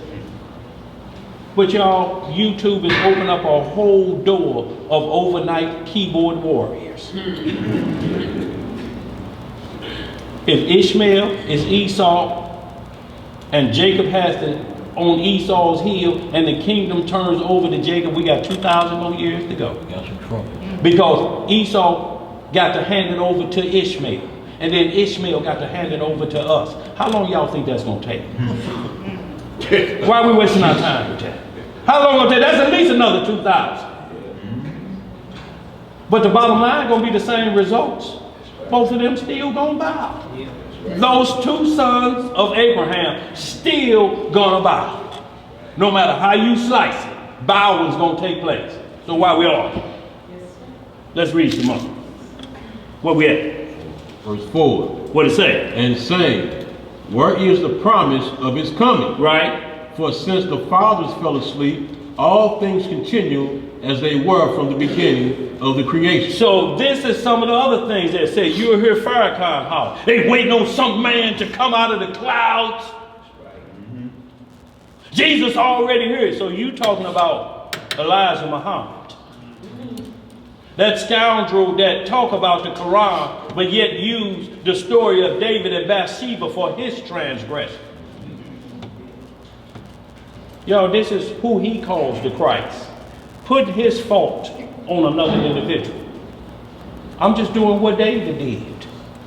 No, you ain't doing what David did. David took care of everybody that he had a misstep with, so to speak, or sinned again. Took care of Bathsheba for the rest of her life. Abigail and others took for the rest of their life. No, he ain't done that. You got all the virgins in Islam over there sitting back talking about we got to go to the welfare office. No, you ain't did what David did. You're trying to cover your tracks. And we supposed to think this holy? You gonna blame a man 3,000 years ago for your transgressions? Let's read some more. Verse 5. For this they willingly are ignorant of, that by the word of Yah, by the what? By the word of God, the heavens were of old, and the earth standing out of water and in the water. See, so they ain't even got a clue about the world before the flood. That's right. Genesis 1:1, 1 and 2 is coming out of a flood of darkness and transgression and void. He can't create it and all the angels sound for joy, and then you read and hear it was void and dark. It's the same bohu and tohu used in Jeremiah 4:23 when it talks about the world before Adam and Eve. Go ahead. It also mentioned, he told Melech, you have to replenish. You have to replenish. You have to replenish. Something you have before, you have to replenish. That's when you use the word replenish. You don't replenish what ain't never been filled before, have you? Noah was told the exact same thing as Adam. Replenish the earth. You don't move into a brand new house, as we say, built from the ground up and say, you know what? We need to replenish these cabinets. Ain't no food been in them. They brand new. Let's read some more. Whereby the world that was being overflowed with water perished, but the heavens and the earth, which are now by the same word, are kept in store, reserved unto fire against the day of judgment. Against the day of what? Against the day of judgment and perdition of ungodly men. Read that last one. Verse 8. Verse 8. But beloved, be not ignorant of this one thing, that one day is with the Lord as 1,000 years, and 1,000 years as one day. So let's get it understood. If you understand the length of a biblical day or the day of the Almighty, one day, y'all, when somebody is saying the Lord delaying is coming, y'all have to look at these as 1,000-year days. The Lord ain't delaying his coming. It's just that a day is 9/10 longer than we live. We talking about 70 years old if you make it. Right. Adam lived 930. I got a comment. The oldest man lived 969 years, but ain't nobody lived a day. 1,000 years. But that's what the millennial kingdom is about. Men will live 1,000 or a whole day in the eyes of the Most High. 1 day. Ain't nobody ever done it. So you can't be ignorant of that when somebody is scoffing. How you want it in your lifetime and you ain't number 35? You want to see all of them. Right. Punishments was longer than how old you are. That some men suffered for wrongdoing. Yep. But you want it tomorrow. We in a microwave generation, y'all. Yep. Who got microwaves in here? Everybody. How many of them on 2 seconds? Who couldn't wait till the bell ring? 2 seconds. What was he gonna do to that sandwich? What was 2 seconds gonna do, y'all? Hey, I want to say something. Hold on. What you get? 10, 9 to 10. Yes, sir. Go down to 10. What I was going to say was that, like, one day I was at work a couple weeks ago, and I'm riding around thinking about where I am now, where Adam was, and when the Messiah come back. And you look at the time, you look at prophecy, you look at what's going on today, and you look at, not that you can calculate when that end is going to be, because it could be we see it could be it come after us. But my thought was that when the Most High put Adam here, and when they transgressed, this creation has been corrupt from the beginning because of sin, because of Adam and Eve's transgressions. And you think about time. And I was thinking about how long it's been, because we know that his ways, his thoughts are higher than ours. That's right. So me, with my little pea brain, trying to comprehend him. And the Spirit said to me, what you thinking about, it ain't but 5.5 days to him. You go back all the way to Adam, and you looking all down through generations, and the Messiah came, went back to the crib, and here we are today, and where is this end? And you thinking of all your forefathers, everything, especially what he just said about living 900 something years old, 969 years old. Ain't nobody lived a day yet. But when you think about what all of our forefathers have gone through from being in our land and being in this land, and the 400 something years that we done been physically in chains to where we are today and where we have to go. And you thinking about your life, your day-to-days that you get up every day and try to get them 3 in that you're supposed to get in, then you got tomorrow, and then the next day, and then you go work a job, you've been on a job 30 years. You know, things, you think about your life and you trying to put it in perspective of what's going on wholly. And then you sit and say, it ain't but 5.5 days to him. That's right. And we got a work week that we fussing about. That's right. Getting up on Monday morning, mad at Adam. 5 24-hour days. Because what you did. Because I got to do this. Because what you did. Right. I got to go and ride around in a car for 8 hours. Because all you got to do that's is, what I'm saying. Right. Yeah, just complaining. That's all bruh saying. We complain about things that's way above us. Look, let's get down to something simple. Where was your great-grandfather born at? Exactly. In a shack or in a colored-only hospital? Who knows where your great-grandfather? We're talking about a great-grandfather. Just great. That would make them probably 100 years old for most of us. Where were they born at?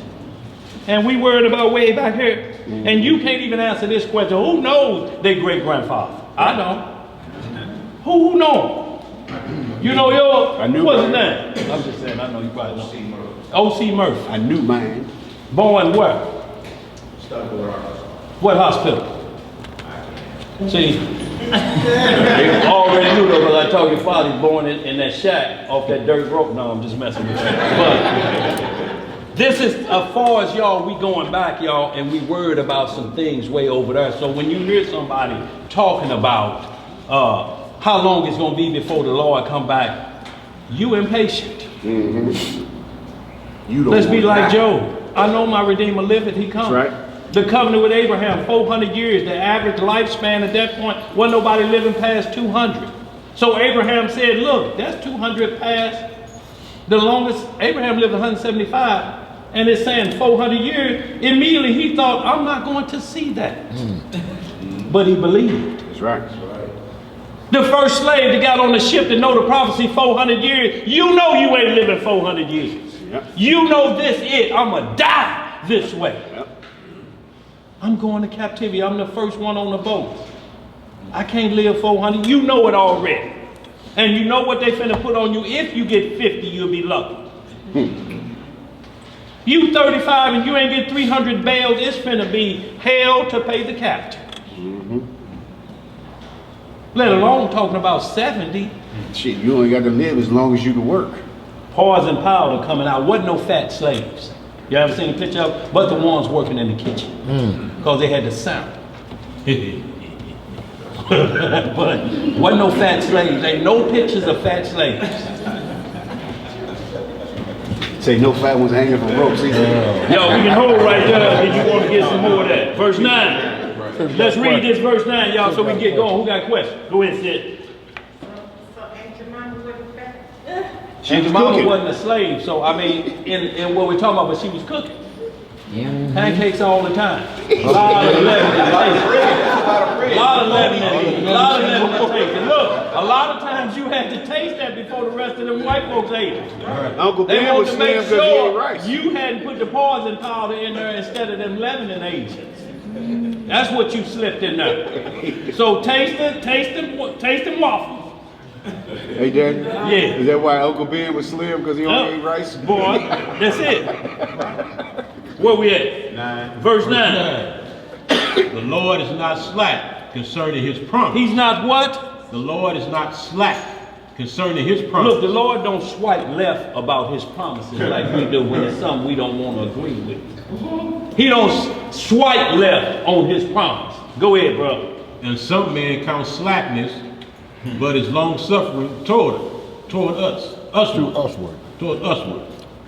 Not willing that any should perish, but that all should come to repentance. But that all should do what? That all should come to repentance. And this verse 10 gonna tell you why. Go ahead. But the day of the Lord will come as a thief in the night, in the which the heavens shall pass away with a great noise, and the element shall melt with fervent heat. The earth also and the works that are therein shall be burned up.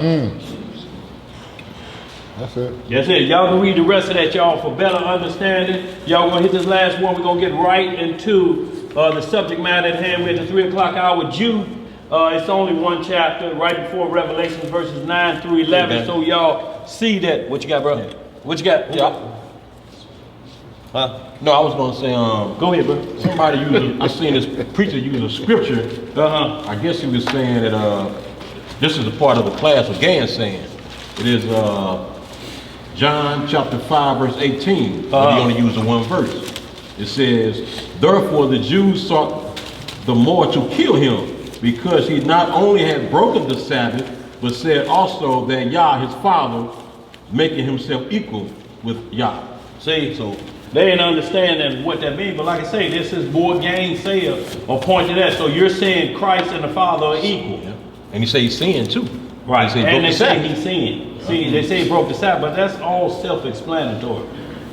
Everything's self-explanatory. He like asking, which one of y'all cars stop on the highway where y'all know they take the tires off of them, gonna leave it there, you gonna call the tow truck? No, I'm not.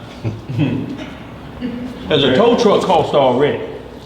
There's a cost when they call you and tell you what the problem may be, and they making most of it up. They know you don't know nothing about cars. It's a triple cam bypass that's gone bad. Triple cam bypass. It's in the It's tailpipe. April, and you know this gonna take money from June check. With what they talking about, $400-500 in the tow fee or whatever. You're gonna get that mule out of the hole or off the highway on the Sabbath day so you can go to work. If you can't work, you're not keeping the front half of the Sabbath. What is the Sabbath? 6 days you should do what? Work. If your mule on the side of the highway, how you gonna get to work? Who you gonna call? See, the Lord's commandment is just too tough. I wasn't going to touch that car on the Sabbath day. Okay. Is it lawful to do good on the Sabbath day? All day. If you see an old lady finna get jacked, should you just stand there? No, see, she had no business being out there on the Sabbath. Should have been in the house with her old rig. On the Sabbath. Not on the Sabbath, I ain't helping. Right, okay. He being in the letter of the law. I'm flashing that money. Right. Jude, chapter 9. Jude, verse 9, I'm sorry. What it say? Jude. Verse 9. Verse 9. Yeah. Okay. Michael. Yes, Archangel. Michael. The archangel, when contending with the devil, he disputed about the body of Moses, durst not bring against him a railing accusation, but said, the Lord rebuked thee. Go ahead. 10. But these speak evil of those things which they know not, but which they know natural, as brute beasts. And those things they corrupt themselves. See, it's saying they don't know the supernatural. This is why I started off with Michael. Yet when contending about the body of Moses, he does not bring a railing accusation. He didn't have to gainsay Satan on this situation. Now look, man, you know what I did to you up in heaven. You know I hit you with that left hook and you flew out of there like lightning. We gonna have this conversation again, or you gonna get out the way. It say he didn't even have to do that. All he had to do was give him a look like your parents used to give to mama, mama. Flinch.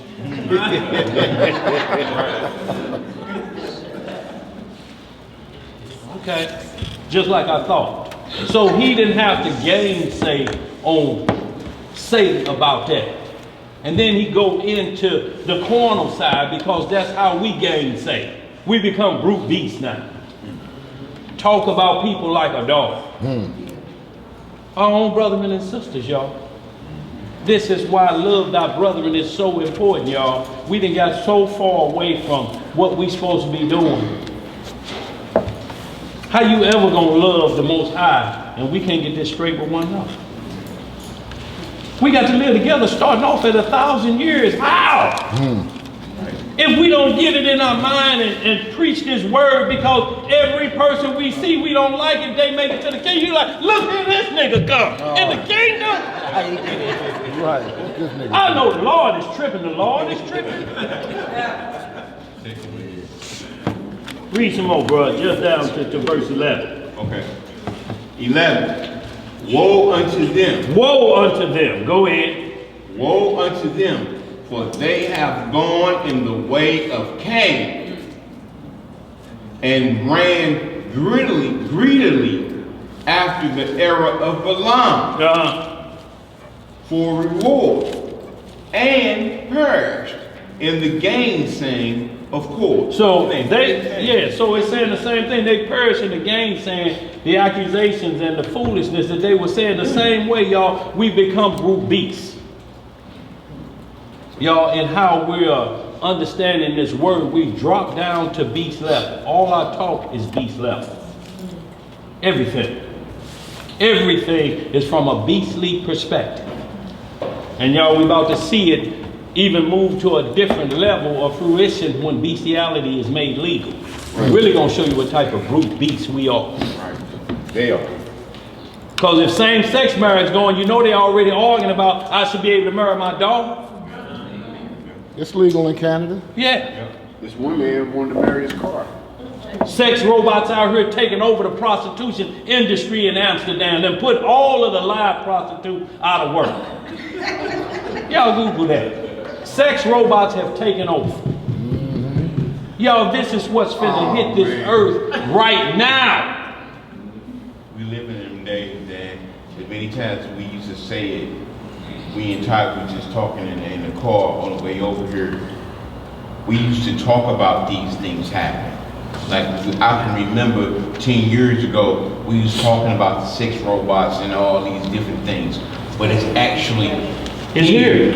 So the next 10 years, y'all don't be surprised about nothing. Don't be surprised, because we got the playbook. We got the playbook, so we know every turn, every little cranny, every secret, every little thing they're gonna do. So don't be surprised, be prepared. Get yourself together, read this book, study up, practice. Y'all look, when they make it legal, because they already gave them citizenship in Arabia, somewhere over there, AI. Yeah. What's her name? Sophia. Sophia. She's already got citizenship. Yeah. A robot. Yeah. So now, all the argument, we better get it together, husband and wives, significant others, couples, better get it together. Because they'll make you what you want for $8,000. If you're fussing about your woman, this one don't argue back. Cook, clean, answer every question. No talk back. None. Men, it does all of the work, the heavy work. Big booty Dishes, Judy. laundry. I'm talking about for the women. They're gonna make male models. There's a button on there called cuddling mode. You fussing about it, you gonna be out the door. The Cuddler 2001 gonna be Your replacement. brought to your front door by Amazon, your replacement. After work, it's cuddling. Ain't no more leave me alone, I gotta get up in the morning. Ain't no more for the men, I got a headache, leave me alone. None of that, y'all. Robots finna take over. If y'all think it's a joke, just Google it. Google it. What you got, sis? The Victoria's Secret are all transgender. Victoria's Secret.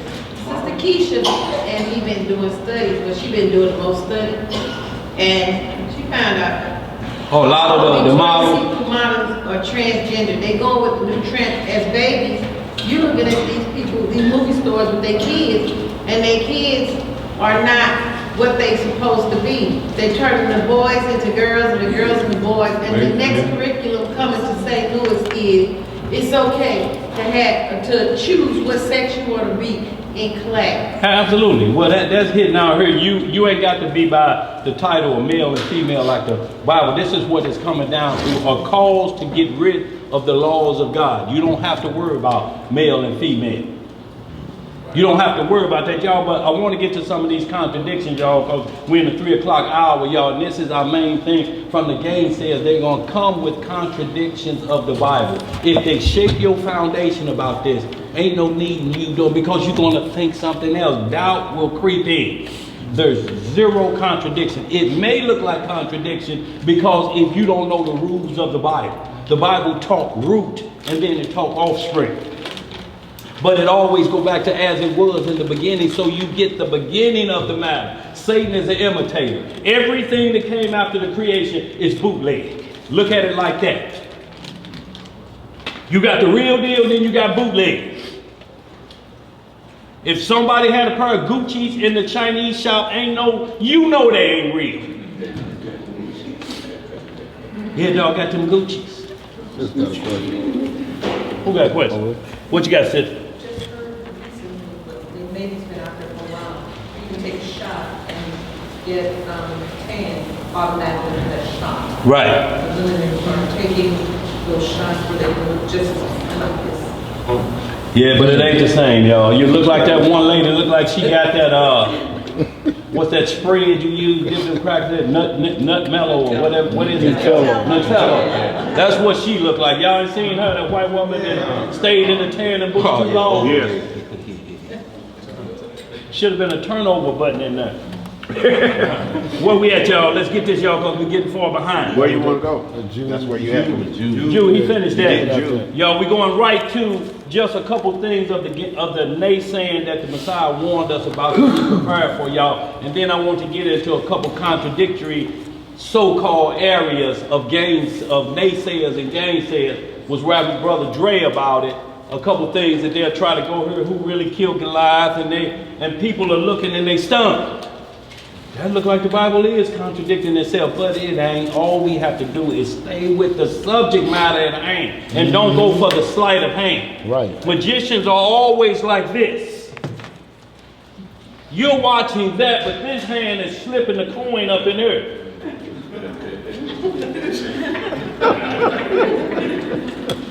And then when he do this and slip that out, you oh!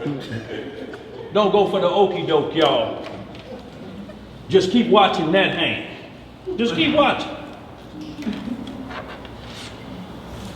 You going where, bro? We're going right to, let's just hit this Luke 21, 8 through 15, y'all. Then we're going to get into these so-called contradictions so we get some understanding. You got that Enoch 48 up for me? I ain't got 48. Just here, I'm going to let you get it from me. I got it up. I'm in the Enoch. Go ahead. No. Go to end. I know. Yeah, go I'm in it. Just click that right there. No, I mean, had it go already right open. there.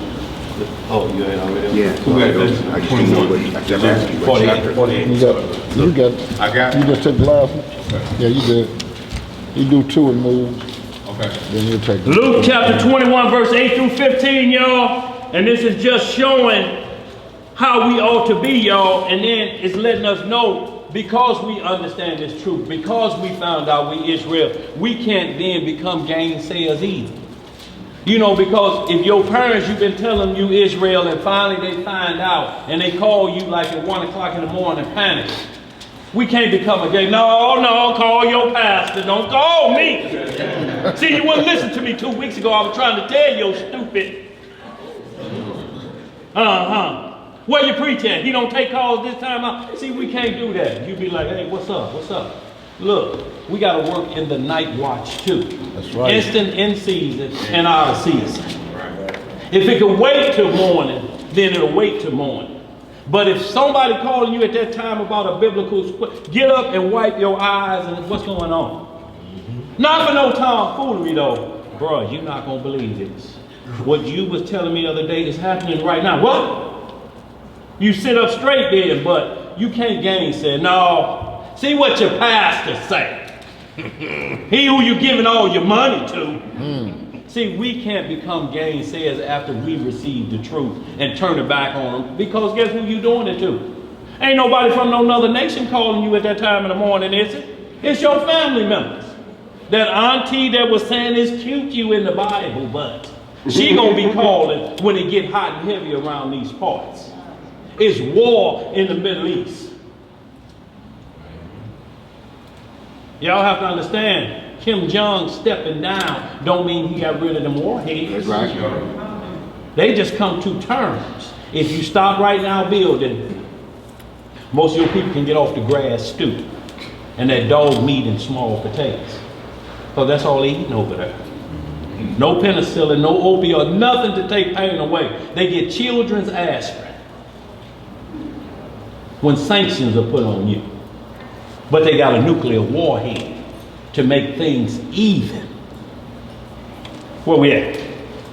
Luke 21, 8 through 15. Let's get it. So that's 7. And they asked him, saying, Master, but when these things shall be? When will these things shall be? And what sign will there be when these things shall come to pass? 8. And he said, take heed that ye be not deceived. Take heed that ye be not deceived. So deception, every time we keep saying this, has to be on that individual. Deception is not a point that where you say he got me and you full well was got. Deception usually comes from the lust of your heart. If you want to see a Messiah so bad because you don't want to understand the day of the Lord, you will accept a Benjamin Carter. You will accept a Hulan Mitchell. And you know what they told him Matthew 24 was? When you should see him coming with the clouds, see, that's me in this white outfit. A black man in white. That's me coming in the clouds. You want a Messiah so bad that you will believe it. What you done read, and the Messiah as a young man shall be a bus driver in the city of Chicago. His government name shall be Benjamin Carter. He shall take the flock over to the Dimona Desert in Esau's land, Mount Seir, and set up a camp next to a nuclear reactor that's leaking. Well, y'all done read that in the script there. But if you want to see a Messiah so bad, you go for it. Read some more. 8 again. What it say? And he said, take heed that ye be not deceived. For many shall come in my name, saying, I am Christ. The anointed. Go ahead. And the time draweth near. Go ye not therefore after them. He said, go ye not therefore after them. The Bible interprets itself. It said, I'm going to tell you what's going to happen. The sign that's going to happen before my second coming. This is what's going to happen. How you ever read and heard all the nations, we're going to be back in the land and Esau still going to be running the land. They went over there in 68, I believe it was. And guess who's still running the land? Esau? Esau's still running. He made a false prophet and said in 7 years we're going to take the land. So that's 68 and 7 is what? 75? Israel should have been run by Benjamin Carter and his camp. You got Human Mitchell over here to rehab the projects in Florida and calling that the kingdom of God. Rehab projects. Y'all think that's the kingdom of God? You have to call their maintenance men. Go ahead, read some more. Now, for when ye shall hear of wars and commotions, be not terrified. Be not what? Be not terrified. Y'all, what we care about these wars over in Syria and North Korea? Be not terrified of that, y'all. They have to happen. World War III has to happen.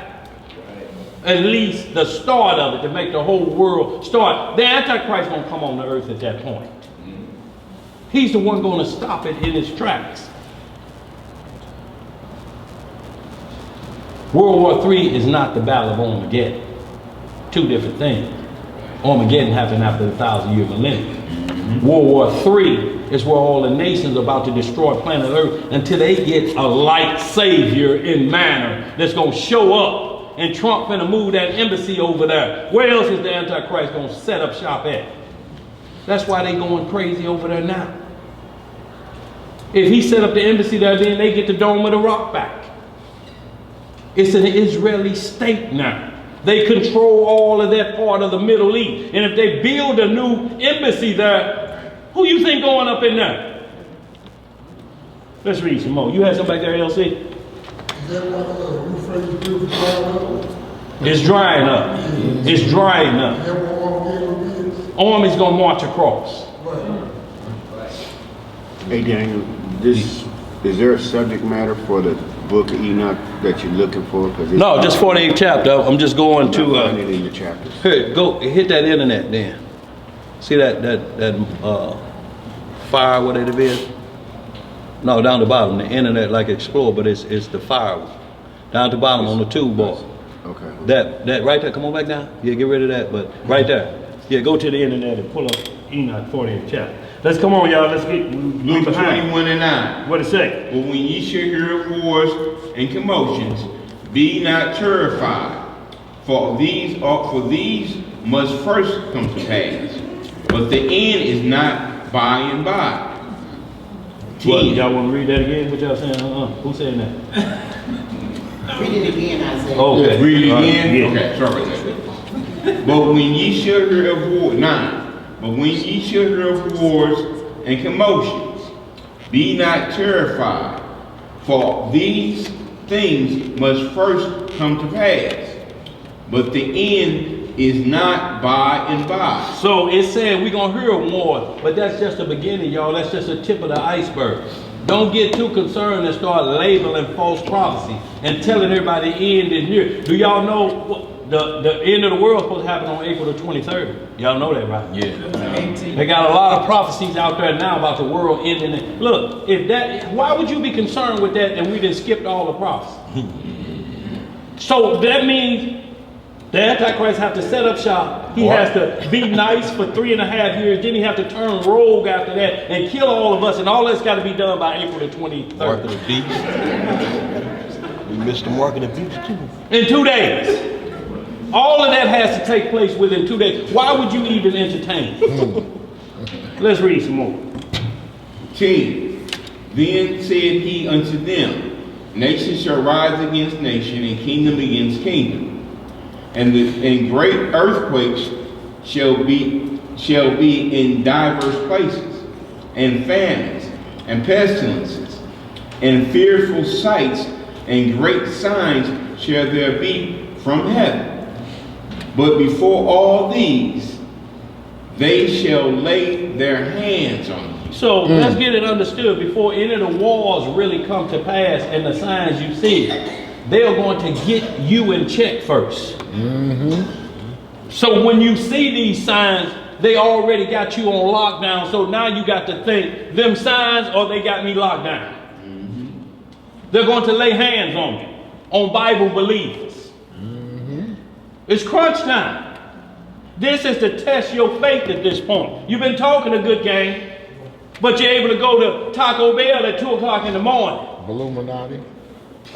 You always get something to eat around here if you got a pistol or some money. But this is crunch time. You either take the mark of the beast or you get what they got coming for you before everything starts. Let's read some more. 12 again. But before all these, they shall lay their hands on you and persecute you, delivering you up to the synagogues and into prisons, being brought before kings and rulers for my name's sake. For whose sake? For my name's sake. It ain't gonna be about nothing else, y'all. And for his name's sake, if y'all think this gonna be about who say Jesus or who say Yahweh or who say Yeshaya, this gonna be about the word of God. Do you believe that Bible? Yes, I do. Well, come on with us. Come on with us. What you got to say? Kills the rapture. Rapture is pre-tribulation. This is talking post-tribulation. After all of the trouble starts, then the gathering starts. But it don't use the word rapture. Rapture just means a gathering, a pre-tribulation gathering. When they say rapture, we ask them, do you speak of the great gathering mentioned in the Bible? Those words, the great gathering. Post-tribulation. After the tribulation gathering. That's what you're talking about when you say rapture. They be looking at you like, yeah, I want that look. Because then it's up to them to find pre-tribulation rapture. And you ain't gonna find it. You won't find it.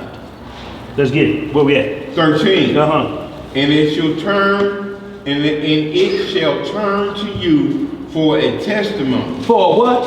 For a testimony. A testimony, y'all. There's no testimony as long as the test liveth, is it? No. Huh? We'll be reading about what he said. Man, Lazarus marched up them steps and told them, do y'all business. That would be a testimony. Lazarus went out hard, y'all. That's his testimony. But guess what Lazarus had? At the resurrection. We got to get our minds ready for this, y'all. If y'all gonna be a believer in this done already happened. It was called the Great Martyr. 70 AD, they slaughtered a lot the same way. The same exact way. Y'all believe in that Bible? Time to die. Where our faith is. Everybody want to get to heaven, but what? Nobody wants what? Get ready. Y'all, we're not saying these things to scare you, but you see it on TV every day. You hear it on TV every day, the killing. So killing ain't nothing new to us, especially around these parts of the STL. Oh, no. The 13th most dangerous place on earth, not in America, on earth. The ST head. Where we at? 14. Settle it therefore in your hearts, not to meditate before what ye shall answer. See, because if you don't settle in your heart, you start meditating on it, you're going to start to think of some lies. See, no, I was just getting into the Bible. I wasn't really believing what the Hebrews was believing. I ain't never said I was a Hebrew.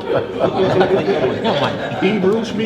Now look, they talk some noise, but Caesar's our king.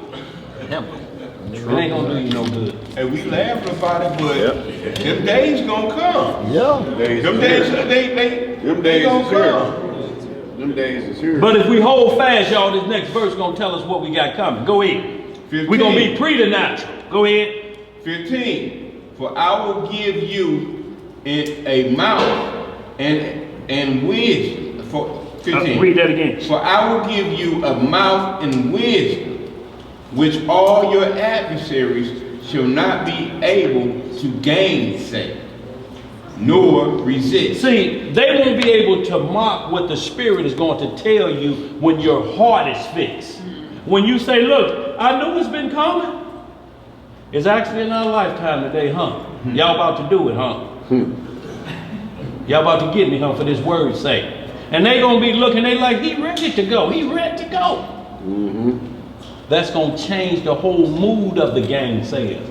Because you're not scared. It's like that lesson gave by Malachi last week about the mother and the 7 sons. You're prepared for this. Y'all, we got to get in shape for what's about to come. Now you go to the gym every day to get that outer cup. How about doing some exercises on the mental? How about doing a few squats on the mental? How about hit that treadmill on the mental? Let's see how far you can run. Where we at? That was it. That's it for that? Yeah. We can hope that y'all, this last one concerning that. I'll tell you what, we're going to get right into the contradiction, y'all, for time's sake. But y'all write these down. Hebrews chapter 12, 1 through 3. Once again, the Messiah getting prepared for the naysayers. And then jump to Hebrews 11 through 15, because it's going to get deeper. Then I want y'all to read Acts. Hebrews 11. Yeah, no, same Hebrews 12, you're just jumping down to verse 11 through 15. Acts 10th chapter, verse 28 and 29, and you can see this is Peter having the vision about unclean nations, and then he said, I didn't use gainsayer against them. I didn't come at Cornelius like that because you was accepted. I didn't do like how y'all was warned in Romans 11. The wild olive branch don't boast against the natural branch. Peter didn't resort to gainsaying because he knew we was number one. And y'all understand what we're talking about. Number one is the chosen, but there's no respect of person. If number one mess up, he get the belt first, then the other nations. If number one do good, he get the blessings first, and then the other nations. To the Jews first, then the Gentiles, Romans 2:9. Romans 1:16. That's the way it's always been. And that's the way it's going to be. It's not a thing that we were more in number in people. It's because Abraham believed what was told to him. Y'all, we have to believe these words because it's coming to pass right before our eyes. We are actually seeing artificial intelligence right before our eyes. Right. And when they make a robot of you robbing a bank and you sitting at home and watching, that's me robbing that bank. Right. And people calling, man, Jonathan robbing the bank down there in Kentucky. Jonathan's sitting right here. Y'all, they got them so lifelike now. And they talk back to you and they answer questions. Have a conversation. Have a conversation. Siri, go get the door and tell him I ain't here. Okay. Okay. He's not here. She told me to come to the door. Go away. And not only that, they're robots. So they'll be ready for any drama come through that door. Right.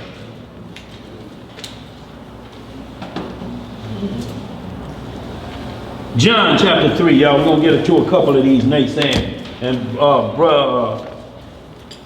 Dre Money, these are some questions that came up. Naysayers always like to run to this. And I guess they saying the Bible contradicting itself because Elijah and Enoch, they think, ascended before the Messiah. So he's contradicting here. John 3:13. So y'all, we want to get a little bit of what the gainsayers going to do, y'all. It's not just they're going to be just mocking you. They're going to mock the scriptures. They say, see, this stuff ain't real. Y'all, all of this is a smooth read. That's why I don't read the Bible no more. And there you go, ready to doubt. Faith is ready to go out the window because they showed you something.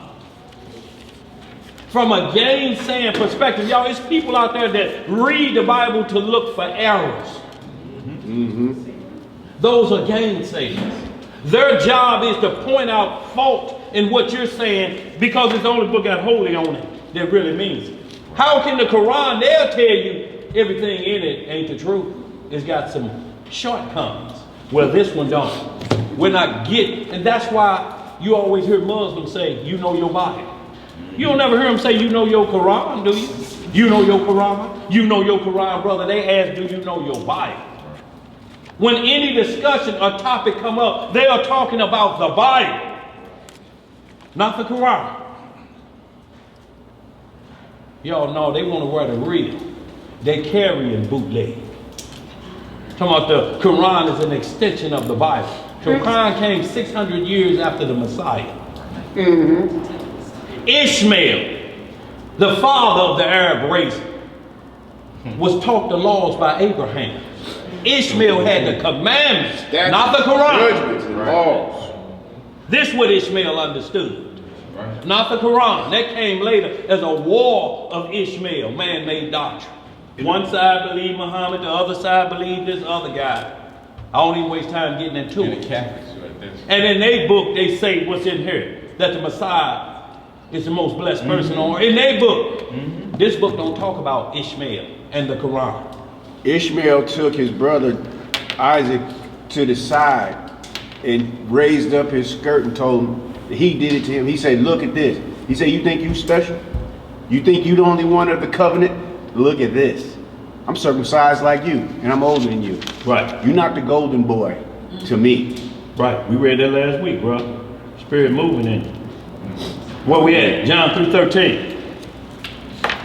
The book of John, chapter 3, verse 13. And no man hath ascended. Hold on, how we looking, y'all? Y'all good? Holler out if y'all ain't there, y'all. We have to read in one accord. Y'all best friend will be the index if you're struggling. It'll say John, page 932 or whatever your index say. And we'll get you there real quick, y'all. We wait on you. We tarry for our brothers and sisters. Book of John, chapter 3, verse 13. What it say? And no man hath ascended up to heaven, but he that came down from heaven, even the Son of Man which is in heaven. I couldn't get that. That's 48 right there. Right there. No, come down. Right there. Go ahead, keep reading, bro. This one. Yeah, no, one up. Verse 14. Yeah. And as Moses lifted up the serpent in the wilderness, even so must the Son of Man be lifted up. That whosoever believeth in him should not perish, but have eternal life. See that plus up there? Take it to 18. For God so loved the world that he gave his only begotten Son. Y'all, all I want to do was this verse where it says, no man has ascended up to heaven, but he that came down from heaven, even the Son of Man which is in heaven. The Gainsayer point that out and say, that's a lie in your Bible. Your Bible say Enoch was called up. Your Bible say Elijah was called up to heaven. But when you got a naysayer don't know the levels of heaven. It's not just one heaven. The first heaven we see is right up there where we can see the clouds in the atmosphere. That's the first heaven. Then you get outside of that zone you're into. Then you get to the third level of heaven called paradise. That Paul mentioned, 2 Corinthians 12. He went to paradise. The thief on the cross. Know this day you should be in paradise with me. Abraham's bosom. Luke 16. Paradise, the third level of heaven, where the side of the righteous are, Revelation 6:9, and I saw the souls under the altar. That spot, and then on the other side of that is a great gulf that where sinners go immediately like Judas Iscariot to perdition. And they wait there in torments until judgment day. So they go from those torments to the lake of fire. Immediately. No break. Immediately when you die, immediately. You go to torments, not the lake of fire, to uncomfortableness like a fever 24/7 for the rest of your life to get you prepared for the lake of fire. Y'all ever think about the lake of fire that you swim out to the middle of a lake, you in the middle of a lake floating, your feet ain't touching the ground, right? Imagine floating in fire. No, don't want to imagine. There is not no safe spot for you to swim over to. Don't want to think about it, bro. You know, that's what I'm saying. Think about it. A lake of fire, swimming around, burning in fire. No rest, no smoke break, nothing. None of that. No Right. death. Well, it be, Oh, you well, don't a lot need of smoking. smoking going on. But No no big death. nicotine. Think about that. No death. There's no death. See, No because death. you can't die, because now you're in that supernatural we're talking about. Your soul is supernatural. It's eternal. It can't die. Either it's going to live on the righteous side or it's going to live on the wicked side. So be careful when you put on a rest in peace t-shirt. If you know this scoundrel been robbing banks and old ladies, how he rested in peace? He ain't resting in peace. You saw him when he was laying up in the car, mouth twisted. You say he having a rough time. It was rough on him. Be careful about resting in peace. Y'all, just wanted to show y'all that. Go ahead, bro. Content of it was a Hebrew that used to be studying, right? Talking to another Hebrew, telling him I ain't went to Bible anymore because of the contradiction. Y'all hear what he's saying? Look, this contradiction, this was two Hebrews talking. One got showed this scripture and he fell off like Hebrew is a religion. I ain't Hebrew no more. That's like you saying I ain't black no more. I ain't Negro no more. I ain't African American no more. All the names they give you, I ain't me no more. I'm somebody else. That's basically how they had him believe. And so he decided, I'm getting out of the movement, y'all. That's why we're talking about you can't talk this out of cup as a religion. I'm Hebrew, dog. What does that mean? And we profane the name of the Lord. What you gonna do when a gainsayer bring that first to you? And you doing the same exact thing when they bring that scripture to you. What you gonna look at? You're gonna look at it and start to see where it's got you, and then you're gonna start cussing. You black, so good, you shouldn't touch the Bible, you ugly. No, that's gonna take the place of what's right in front of your face. Cussing somebody out. Because they showed you what you supposed to know. And make it sound like it ain't real. But I just wanted to hit that John 3:13, like you said. These are Hebrews that say, I don't want to be that no more. Well, where you going to run back to? Church? You already left that? You know what they telling now?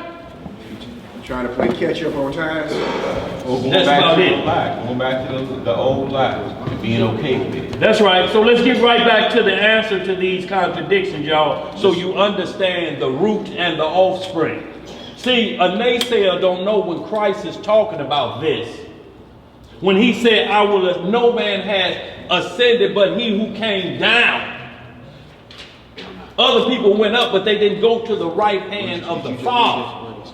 So this is what the Messiah is talking about. He's talking about the root. He's not talking about the offspring, Enoch and Elijah. Those are offsprings.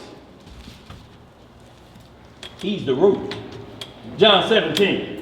Y'all, we're going to speed this up just a little bit. We run out of time. John 17, 1 through 5. And y'all, this is going to give us a little bit of answer so we understand what the Messiah said, what was in heaven, and what he's requesting. Y'all, if y'all don't line them up, they're going to line them up for you. And I always use this example, dominoes. There's some domino champions in here, and that's one of them, Dre Money over there. Don't care if you're a rookie, just pound you out. Count what's in your hand. I know you ain't got nothing but the 3-4. Don't care. Relentless on it. But if he don't say the rule, 15 to get on board and 10 thereafter, I'm going to put down a nick. And by the time he realized I've been counting 5s, I'm going to have 3 houses. Too late then. Same way with this word. You can't let them get a foothold and start building houses on you with gainsaying. And then you want out. I want out of that movement. Where we at? Where you John 17, 1 through 5. Look at John chapter 17, verse 1. These words spake Yahweh Shai. Hold on, here's some pages, flip it. Y'all, a few chapters over. Everybody to be right there, so when y'all repeat this to a gainsayer or a naysayer, they'll be like, well, I can't tell that to nobody else. That Enoch and Elijah are here because they've been straightened out. If they do, they want to be deceived at that point. Let's get it. These words spake Yahweh Shai, and lifted up his eyes to heaven and said, Father, the hour is come. Glorify thy Son, that thy Son also may glorify thee. As thou hast given me power over all flesh. Over how much flesh? Over all flesh. Uh-huh. That he should give eternal life to as many as thou hast given him.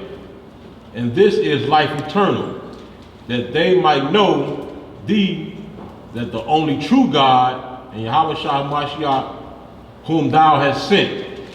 I have glorified thee on earth. What has he done? I have glorified thee on the earth. See, and to glorify him wasn't the same glory that we got to throw out of Israel for. He glorified the Father. Walked his law perfectly that it could be done. Mm-hmm. That's glorifying. Mm-hmm. If you say you can't keep the law, can't nobody keep the law, y'all just ask them which one and let them answer. Just wait, it'll be this type of silence right here. Mm-hmm. Which law you can't keep? Stealing? Why you can't stop stealing? My hand keep making me steal. Right. The devil made me do it. The devil ain't never made nobody do nothing. Never.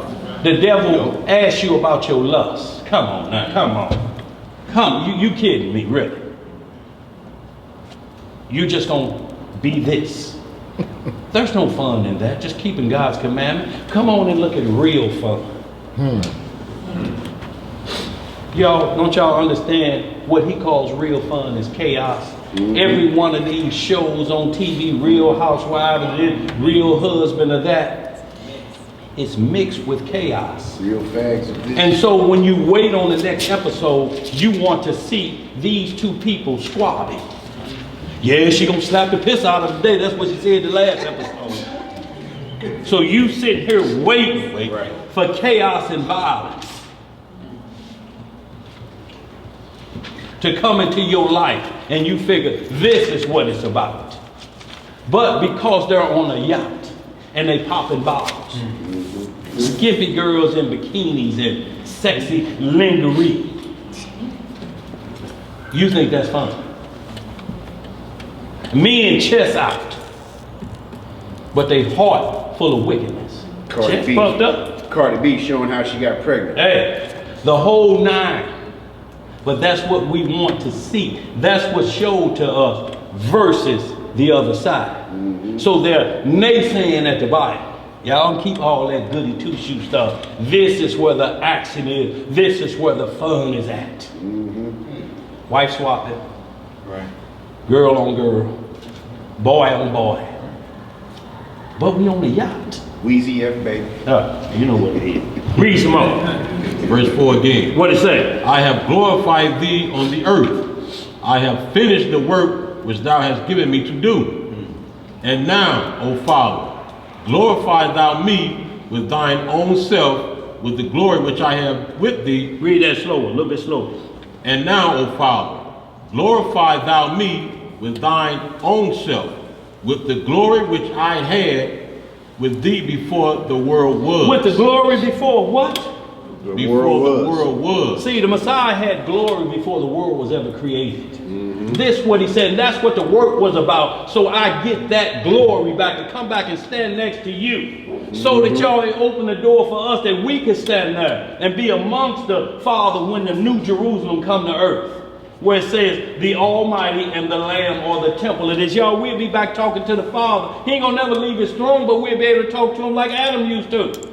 When Adam used to look to the heaven before the brass communication, to block the communication, brass was put over the earth so our prayers could go up. Now they have to go up through angels and different things. Like in Daniel 10th chapter, when Satan blocks the prayers and angels have to come down, they battle for 21 days so Daniel's prayers could get through. Y'all, when this comes, we'll just be like this. Good morning, Father. Or Boca Tov, Father. It'll be crystal clear. That realm will be disappeared. We can communicate. And the Messiah will be right amongst us. Right. Y'all see here that when he asked his Father about bringing him back to his former glory before the world was, he didn't say, take me out of this filth that I had to become to do this job, to come down and be in the flesh. You see what I'm saying? He came down to take on the sins of the world and died for the sins of his people. And you see he did it. He didn't say now that I'm done, I did your work, return me back and get me out of this what I had to do.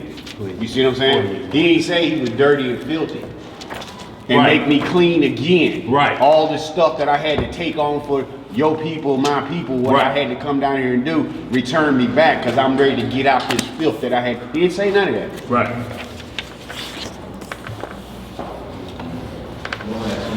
What you got? That individual, I believe, that started all this, referred to the camp, said here at this camp, they gonna teach, there ain't no contradiction in the law, they gonna run to the law, but these are the contradictions. See, and then they say they're gonna run to the law, but law is the only thing you're gonna be judged by. The only thing we got to run to. Well, what are you judged by in court every day? You think you judged by the police what he decided to do? Every ticket you get said you violated ordinance 055678910.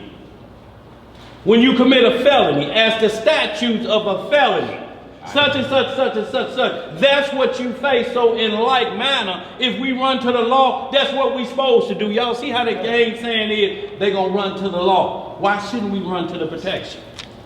What gets your mind straight? Why would we run to where we become a lawless society?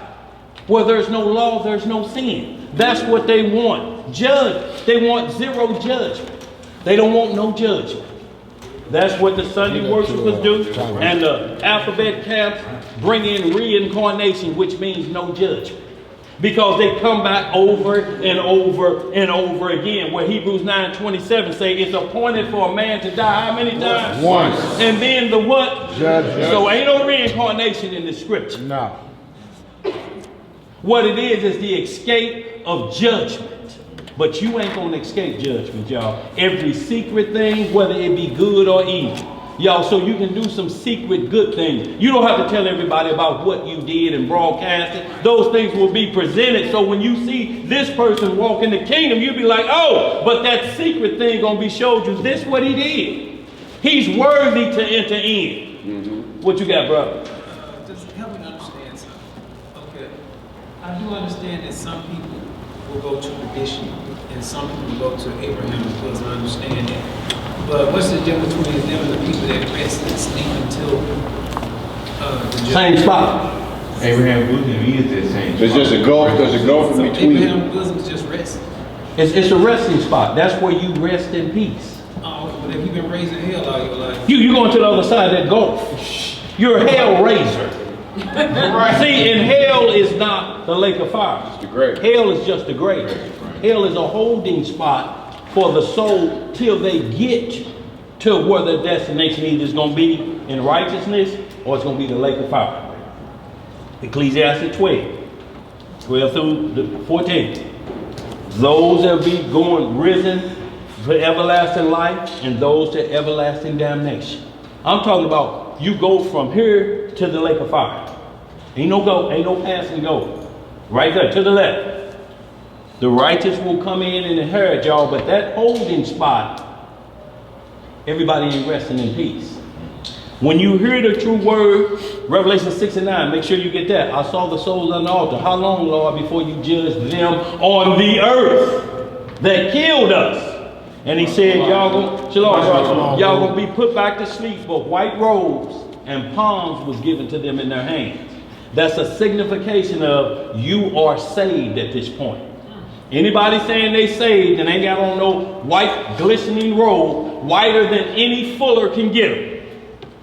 So the comparison would be, anybody tell you they saved and they got on white, just compare it to snow and it'll look like a pea stain. There's no whiteness on earth whiter than snow. None. The Bible compares whiteness to snow. Because where does snow come from? So let's not be fooled when it's compared. When you hear somebody say, I went to heaven, what did you have on? Because you can't stand before the king in these earthly clothes. Dog, I had to make impression on the Lord. I wore them Gucci and his red bottoms, dog. He was impressed. Right. Before the Lord. Y'all, we finished with that. Bring that Enoch 48 up. So we can show and get the understanding, the root of this matter before you start talking about Elijah and Enoch. where the Messiah was and on what level the angels couldn't get through. Satan deceived a third of the angels. He was already in heaven. And he wanted to ascend up. He wasn't on earth. He wanted to ascend in the heavens and take over. Go ahead. Go ahead, bro. That's my last question. Don't ever say that. Don't say that. Yeah, go ahead. We ain't getting tired of you. Go ahead. Okay, I know it's a war in heaven, okay, and I know it's a world before this world. Yeah. So, did they start in heaven and they come down before, all this was made and they tore that up? Well, Yeah. Rahab wasn't just a harlot. Rahab was a planet. And you'll see David talk about Rahab a lot. So do a little bit of study on Rahab, y'all, the planet. And you'll understand what happened at chaos that made things void. Just do Rahab and don't do the part about the harlot that saved or that let Joshua and them spy. I mean Caleb and Joshua spy. R-A-H-A-B, Rahab. You see David talk about it a lot.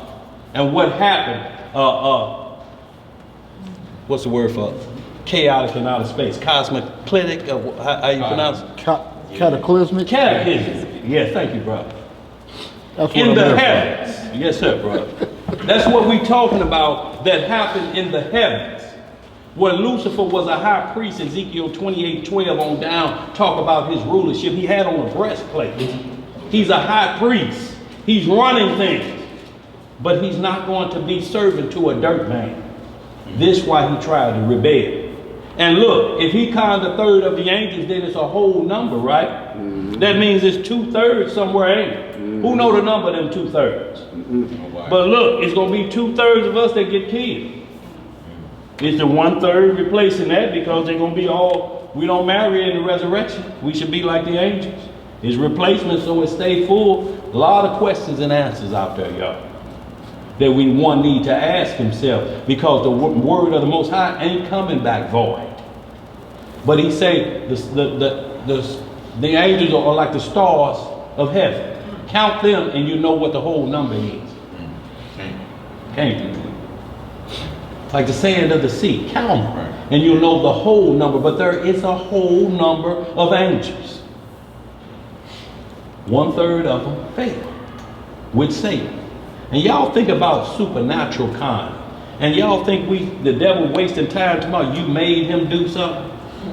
He's supernatural. He gets inside of you and talks to your lusts and try to turn it into lasciviousness. And that means every thought about me is below the belly button. I can't have a conversation without that coming up. You're talking about some Hebrew music. Boy, you ain't heard that G.C. Scott. That new blues jam, I like to creep through that window, boy, that's a cook. All it talks about, everything you do is talking about below the navel. That's what Satan wants your mindset at. Always making the bed undefiled. Because we in a marriage covenant. If he made the offspring in a marriage covenant, bring in harlots, other doctrine, other beliefs, now you're bringing harlotry to the marriage. It's like a man getting married and go get a hooker pregnant. Wife ain't as angry as about this woman because she may know he was a player, but you raw dog him. How you get a hooker pregnant? She look clean. What? She look clean. How does one look clean on the inside? Air gripes. 2 songs ago, she was grinding down there, now she on you. What do you mean she looked clean? Cross-contamination already done happened. You just saw the man walk out of there with his arm in front of his pants. He's shamed.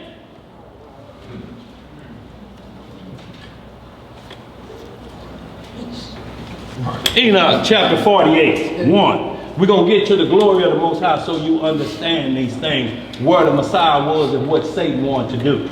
Go ahead with that, brother. We'll be reading in the book of Enoch. It's up on the board, y'all. Can you increase that? It's a plus sign up there to increase that as much as you can on the, I don't think it's that. It should be on that bar somewhere. You don't see, is that the only plus you got? No, that ain't gonna do it. That may cut it off. Yeah, go back. Yeah, go back. Yeah. So ain't no plus nowhere else on that? Down at the bottom, you don't see no plus sign? What's all that stuff right there blocking the screen? But I can barely see, period. I'm trying to follow you around the screen. Well, we know you ain't gonna be saying you the Messiah.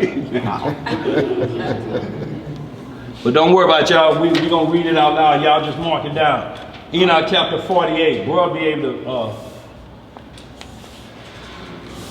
pan right on it for the worldwide audience. Go ahead, bro. Read that so we get caught up. Reading in the book of Enoch, chapter 48, starting at verse 1. And look, because other groups don't want to read Enoch and they say about, oh, we don't believe Enoch. That's your problem. Then explain them talked about in Jude and Genesis.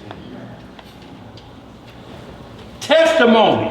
What other testimony we gonna have? Just mention them but not believe the writings that he left? Why? Because it don't agree with your doctrine? We read Enoch because it's mentioned in this book.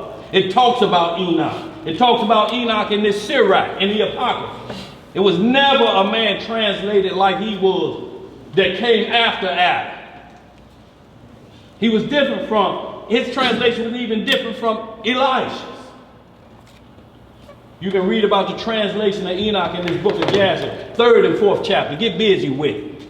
And compare it to 1 Kings or 2 Kings 1 and 2 about Elijah being called up. And see, don't you see the same exact things in the chariots of God?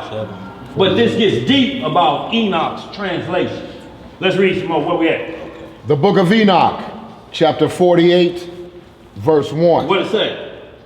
And in that place I saw the fountain of righteousness, which was inexhaustible, and around it were many fountains of wisdom, and all the thirsty drank of them. This ain't the same.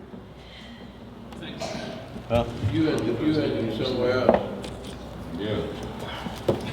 No, it ain't the right one, bro. Why you got What happened? Go back to the, go back. No, don't worry about it. It's just gonna be off just a bit. Y'all, it's the same language. You're in the wrong chapter. No, it should be in 48.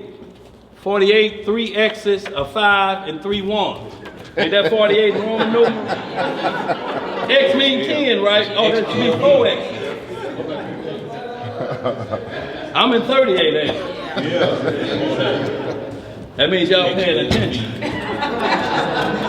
Huh? This should be a 1B. 3 right here. Go ahead, ask me now why they looking for it. What's up, sis? Okay. But I gotta say this. That's it. That's it. When you're having, like the real dreams, let's just say, real dreams. Lucid. That you can feel. Right, lucid dreams. Lucid. What do you do for that? Know that you're in your dreams and you can't sin in your dreams. Lucid means in the aware of. I'm aware I'm dreaming. If you have a lucid dreams, but you saying being aware is that you can think. You will find yourself thinking in your sleep, and you will see what right and wrong is, and you will know in your sleep, don't do this, or I need to do this. Right. You will be able to make a decision while you are sleeping as to what is going on in your dream. If Denzel Washington come through your bedroom door in your dream with no shirt on, lucidly or in the word you got to say, this about to be an adulterous act. I can't do this. Go away from her, Denzel. Go away from her. No face. You have to get rid of them in your dreams. Because if you don't, you're going to wake up thinking about intercourse with somebody else's husband all while you're awake. You're going to find every movie you can find. We can see it in our dreams, baby. You can see it in your dreams. Deuteronomy 23:10 talks about a man having a nocturnal emission or a wet dream. He had to do just like Leviticus 15. He had to wash himself and he was unclean unto evening. Now you think about that today, man. Look, this is how powerful the supernatural is. If you're in the flesh, it takes a lot of work with your hand. If your clothes burn, it takes a lot of work and then it goes off. But when you're asleep, you're laying like this with your hands to your side, and it go off. How does that happen? HD. With no friction. That's what we're asking supernaturally. How does that go? You couldn't think that right now, awake right now for nothing in the world. Try it. You can't.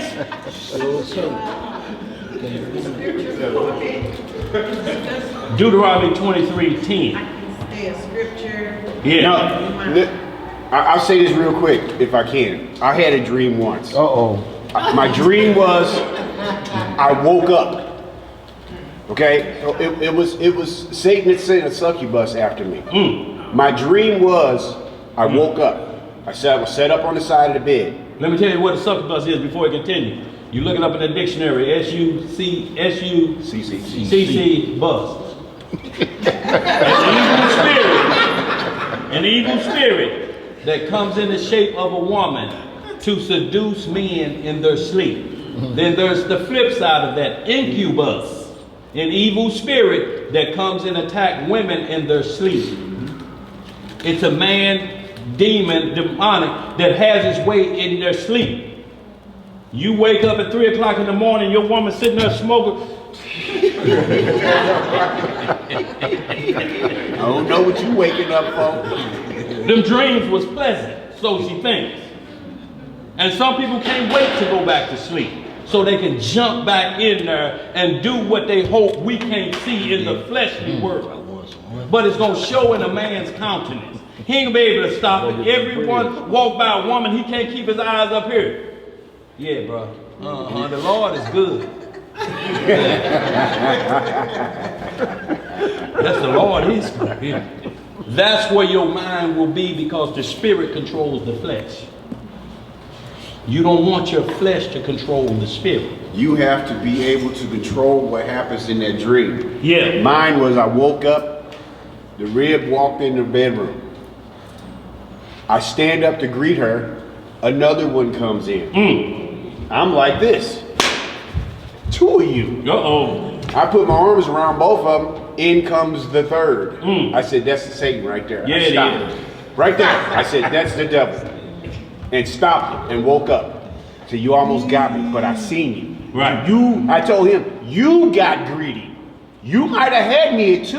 Right. But when you put the third one out there, I knew. Watch it. I got one in each arm. I got 2 ribs. And as I got both of them in, here come the third one in the doorway. I said, wait a minute. I see you. I see you. You got greedy. So waking up is good. Well, look, a lot of times. I made the decision. I saw him in the dream. You got greedy. I knew it was the devil. He was able to see his sin. Because look, you don't want to die in your sin, being you could die in your sleep committing transgression. There's no past in your sleep because dreams are communication from the Lord. It's in their dreams and visions. Your children shall have dreams and visions. These are supernatural dreams that you have to ask a demonic spirit. Are you with the Lord, the God of Abraham, Isaac, and Jacob? They will never say no.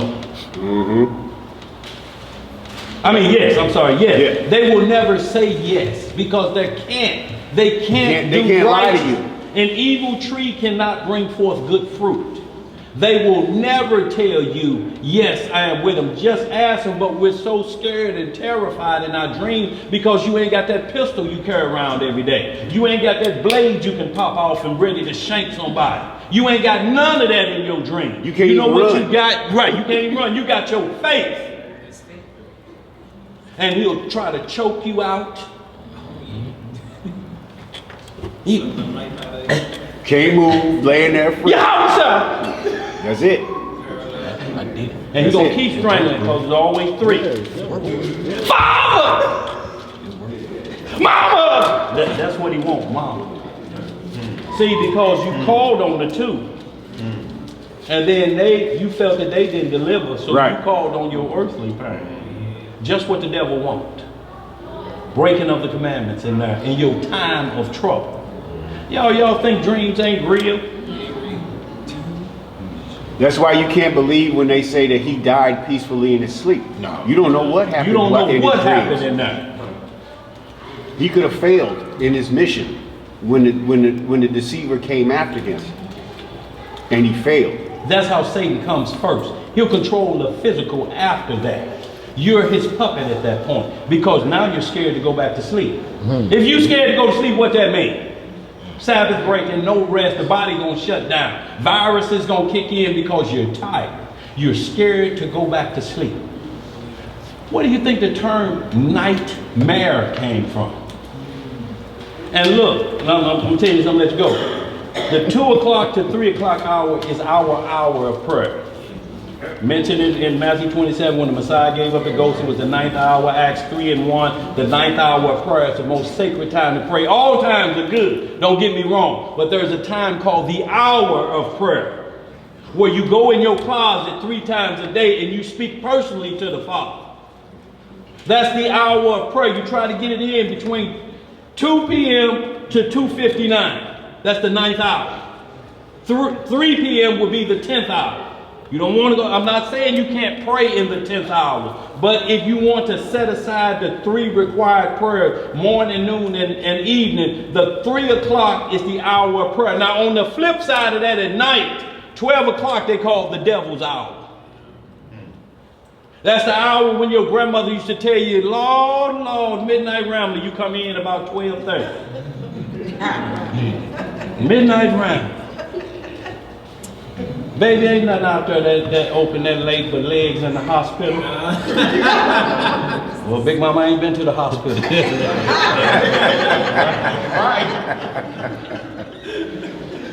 So, and then he comes at the hour or the 4th watch of the night. It's called watches because they're in increments of 3. So he'll come at 3 a.m. in the morning. If you ever wake up out of your sleep, look at the clock. What time is it? 3 a.m.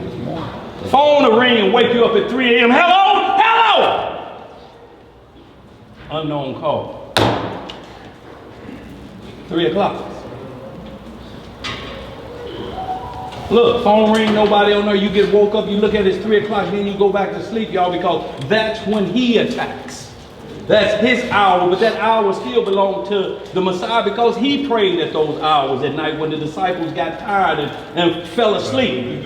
He like, can't y'all stay up with me 1 hour? He was in this watch praying at that hour. We say, this is the time we ought to be praying in your subconscious. You have to pray in your dreams. You have to say, the Lord, save my soul, get this beast away from me, and they will disappear. If you call on the Messiah and that choking thing, it will just leave. If you holler 3 times, it will get off your chest and never come back because it know you prepare for spiritual warfare. That's right. But you can't be delighting and doing like this. Yes, it'll be Beyonce tonight. That's Jay-Z's wife. See, you notice he said, see, that's what, busy. you notice what he just said? See, that's how Satan was using his trickery. He sent me my own. Right. It wasn't a strange woman that walked through my doorway. It was 3 of mine. But all that shows is lasciviousness. Understand what it's saying? They're still showing, like he's saying, greediness. What are you gonna do? By the time the 3rd one ain't nothing left but dog water.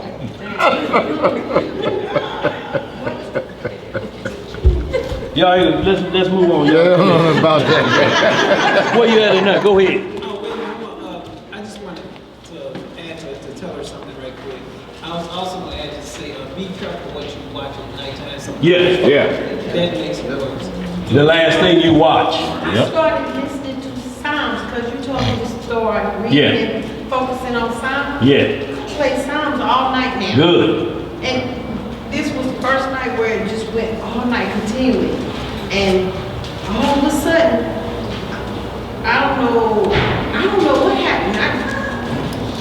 I started feeling things and I just jumped up. I thought somebody was in my room. Look, that's how supernatural it gets. You can actually feel it. This is why I want y'all to understand it, and only men can really understand this. A wet dream. And y'all don't want to get graphic, but you have to understand the power of the mental to make that happen. You can do that physically now without no friction or some type of rubbing. Concentrate. Concentration. You can't even concentrate in this flesh like this in it out. Right. I was just about to say that. But sleep, it happens because it's supernatural.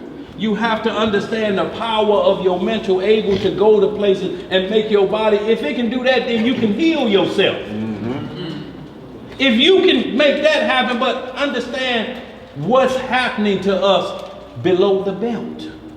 Dream you was cured of cancer if you got that. Dream these things was happening and tell yourself and watch your soul tell your flesh what to do. But we ain't never been taught that. Right. We've been taught to stay away from dreams and don't trust them, and nightmares and the boogeyman gonna come and get you in your dreams. So you fear it, like they teach you don't go into the book of Revelation. How you not gonna go in the book and it start off the revelation, the revealing of Yahweh Shah HaMashiach, locally known as Jesus the Christ, his second coming. How you gonna be scared of what you're praying for? And when the Lord comes, and then you won't read Revelations. Bless it. So we're gonna move on, Cisco. Got to get caught back up with these contradictions real quick. Did we finish that, John? No, we in. Read that real quick, and no more interruptions on this, y'all. Let them roll. Go ahead, bro. We're in the book of Enoch, chapter 48, starting at verse 1. What it say? It's on the board, too. It's lining up. And in that place I saw the fountain of righteousness, which was inexhaustible. And around it were many fountains of wisdom. And all the thirsty drank of them, and were filled with wisdom.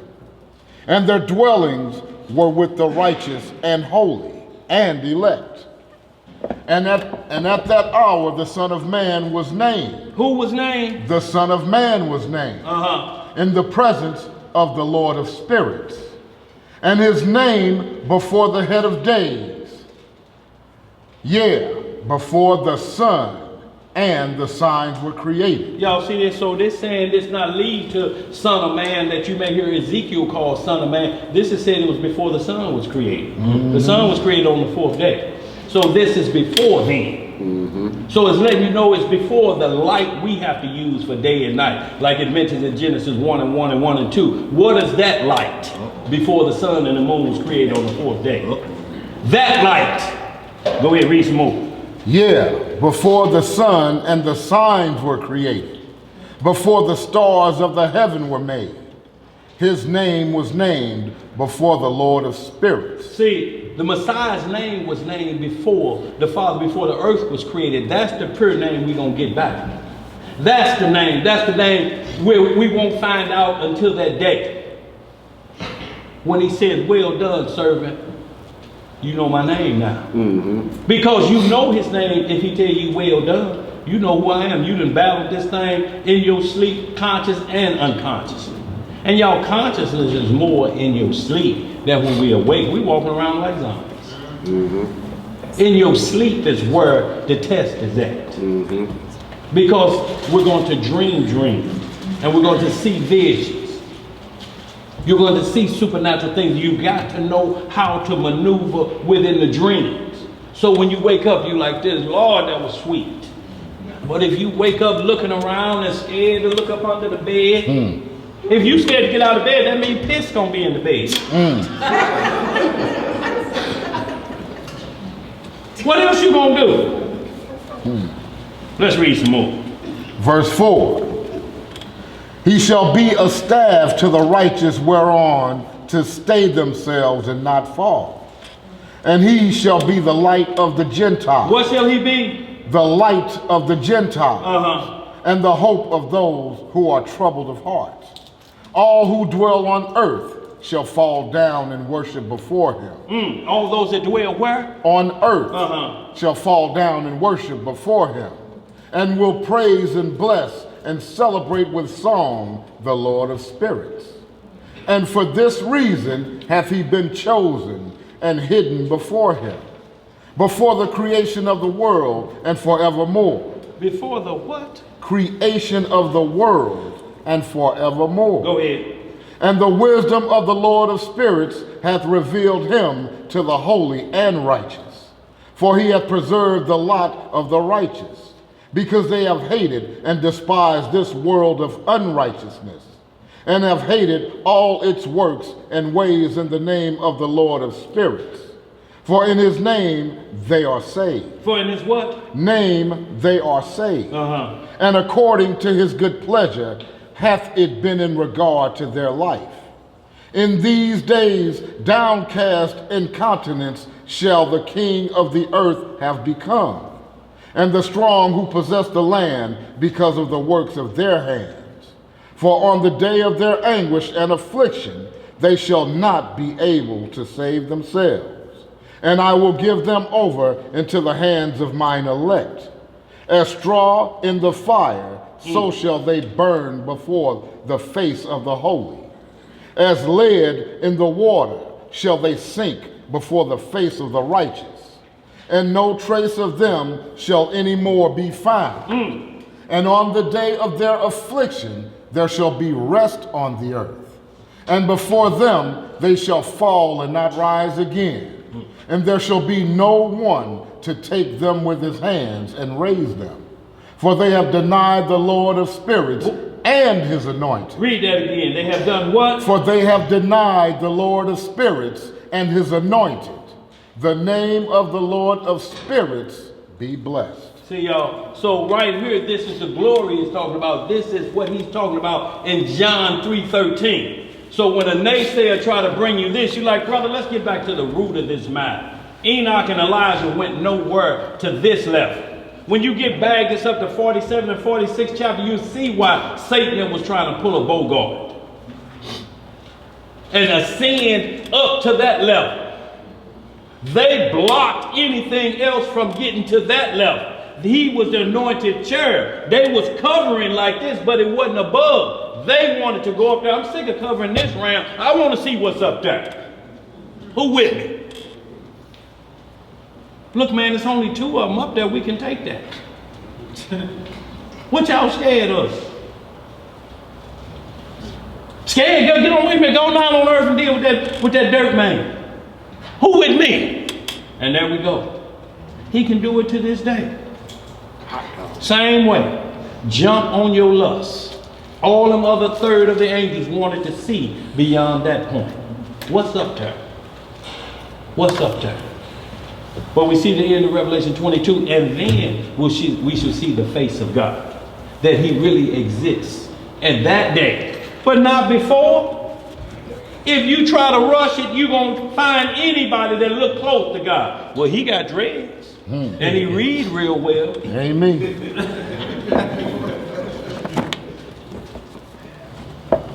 Hey, let me say this real quick. That we just read these 10 verses in the book of Enoch, right? And we just been starting this class off talking about names, right? Did we see any name in there that we commonly know, but what we read and the names that we read,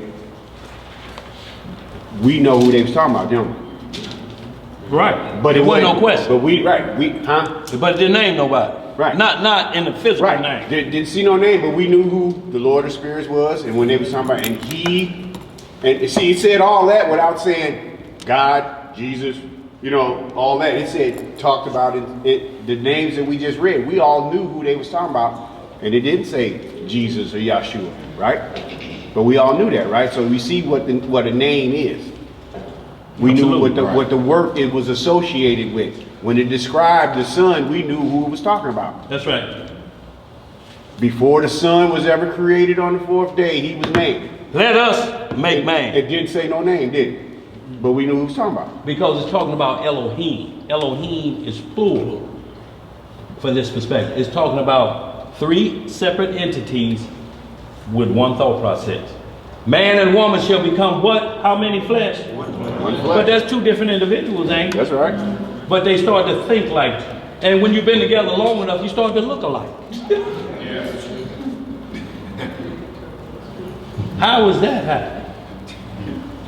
Look, y'all, and we're talking about a marriage covenant that lasts. You can say what you want about Barbara Bush, but they was married longer than the promise of life. 72 years. 73. 73. That's just marriage. Abraham, but we got to top that. 90 and 9. Still married. Sarah was 127, still married when she died. So y'all, we're talking about a covenant that we got to stay on track with, no matter what happens. Every one of Abraham's dreams from the Most High was in a what? In a vision. And the vision was true, to see the future. Y'all, we can look down the line and see them grandshorties back there, sitting out in the church back there, 200 years from now. Well, that may be a problem to somebody because you're saying, damn, 2 more 100 years? I ain't gonna be here. Well, let's get right back to it, y'all. These 2 examples, y'all, we're gonna get out of here. 2 Samuel 24:1, this is the second one they go to, and it's about numbering Israel. Did the Lord tell David to do it, or did Satan tell him to do it? Well, y'all, we got to play by the rules. If we bag it up or move it forward, y'all, then we're going to hit the one about who killed Goliath and Goliath's brother. That's the other one they point to. It's a bunch more that they try to point to. But if you let them get 5 on board, y'all, you're going to be looking at the Bible like I don't trust it no more. Then you're going to start going to YouTube and trusting other books. Shalom, bro.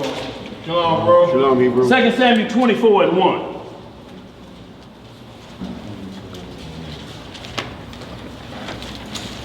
Y'all, we're going to hit these last 4. Y'all, we're going to get on out of here. What's so-called contradiction? Y'all, these in the Old Testament. It's one thing they telling y'all the New Testament tampered with, but now they pointing to the Old Testament. What you going to do now? 2 Samuel 24:1. Oh, I heard the page.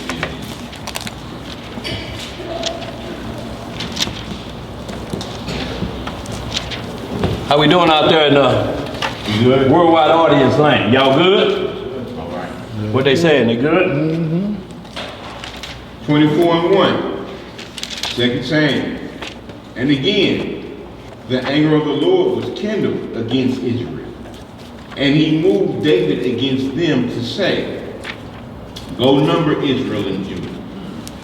For the king said to Joab, the captain of the host, which was with him, go now through all the tribes of Israel, from Dan even to Beersheba, and number ye the people, that I may know the number of the people. So, this says the Lord told David to go do this, to number Israel. And y'all probably wondering why it's an issue. Why should we number Israel? Why should there be a census about that? Why shouldn't the world know how many of us it is? It wasn't that per se. It's an understanding about how the Father gave instructions about numbering Israel. There's instructions for it. In the law that tell us how and when to number our people. So the contradiction is 1 Chronicles 21:1. So y'all hold that spot and just flip right over the Chronicles, a few books up, 21:1, y'all, and this is what they are going to say is the contradiction. Forward. 1 Chronicles 21:1.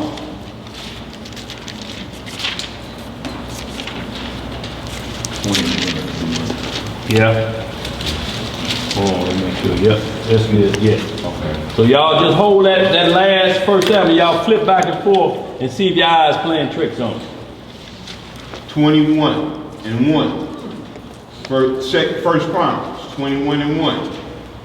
And Satan stood up against Israel and provoked David to number Israel. And David said to Joab and to the rulers of the people, go, number Israel from Beersheba even to Dan, and bring the number of them to me, that I may know. Now, is that the same exact story? We just got a difference in who said the number, right? So, y'all, that's what we have to really look at about this. So, but before we do that, flip back to the 2 Samuel 21, because see what they don't do, they don't keep reading. I'm just going to go to verse 10 for time's sake, so you can understand that David first said, I made a problem with this. See, that's why David's heart was like the Lord. You know, David, when he found out he messed up, he didn't try to cover his sin because he got caught. He wasn't repenting because he got caught. He's repenting because I done tripped again. Yo, this King David.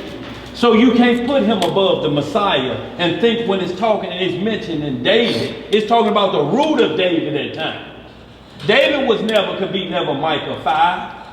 David could never be from everlasting, from of old, out of Bethlehem. Yeah, he born in Bethlehem, but this will say from everlasting, from the beginning. We just read who was at the beginning, and that wasn't David. We just read in John where he completed the work with no errors. That wasn't David. That's the offspring of David, the root though, and the offspring. That's right. Before David and after him. Alpha and Omega. So we don't get it twisted and take one in the middle and we try to put a blemished lamb up there. Where we at? Read that. Oh, we good right there? Verse 10 of that 2 Samuel 24 and that 2 Samuel 24 verse 10. Just hit that. And then we're going to get to the law of numbering and we're going to see what David did wrong. And then you're going to see how Satan incites people to do something and then they do it against the Lord's instruction. Yes, Satan initially brought it to David, but David, lust in his heart, wanted to do it. He wanted to know what the number was, but it's a reason we don't number for certain reasons. And Satan got him to do that while we had war with the Philistines. Philistines knowing numbers now. Should we tell them how many soldiers we got? Should you ever tell anybody that? No. What does it say, verse 10? Verse 10. And David's heart smote him after that he had numbered the people. And David said unto the Lord, I have sinned greatly. I have done what? I have sinned greatly. In that I have done, and now I beseech thee, O Lord, take away the iniquity of thy servant. See right here, so David repented for what he did, but if you let them stop you there, it's going to be a contradictory. So the Lord don't tempt with evil. So that's the first thing you got to look at when you say the Lord said stir it up David to do that. When it say a stirring up, it's not the Holy Spirit. It's like you want to do it anyway. Go on, do it. You want to number Israel. You want to do it. You want to see how it was back in the day when Moses did this. So y'all hold that. We just hit this Exodus 30 and we're going to get the law of numbering Israel. So we remove the contradiction. And we see Satan always come and try people before the Lord. He did it with Job. He did it with Abraham. He did it about Isaac. And he'll do it with you. Your servant down there, Tobias, to make sure that work go out. Yeah, I saw him smiling on the phone about 2 in the morning, Lord. Can I get at it? Who you talking about? No, he was breaking off scripts at that time. Well, we'll see. Can I get at it? And the Lord will give him permission to get at you, not trying you with evil, but trying your faith, because the Lord is confident that you won't fall. Lot lived in Sodom and Gomorrah, and this nation can't compare to what was going on in there. They had beds on street corners. Y'all think about going out on King's Highway and y'all see porno on the corner of Martin Luther King and King's Highway. Once you get past all the accidents, because if you rubberneck about a regular car accident, you sure neck gonna be stretched over like this. Did you see that? Going back and forth. Y'all read Jasher 19th chapter. Y'all want to see what Sodom and Gomorrah was about. The freak meet. Where a man would take his wife and daughter and they separate for 2 weeks. He would go get with women, she go get with other men, and then when the 2 weeks over, they come back, everybody got the shaved out. Y'all have a good time, I did. No, it didn't just start in Atlanta.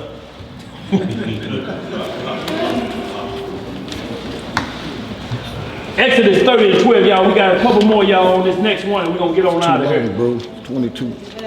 Start at 11. Exodus 30 and 11. Who got it? Book of Exodus, chapter 30, verse 11. What it say? And the Lord spake unto Hold on, Moses. how many pages flip?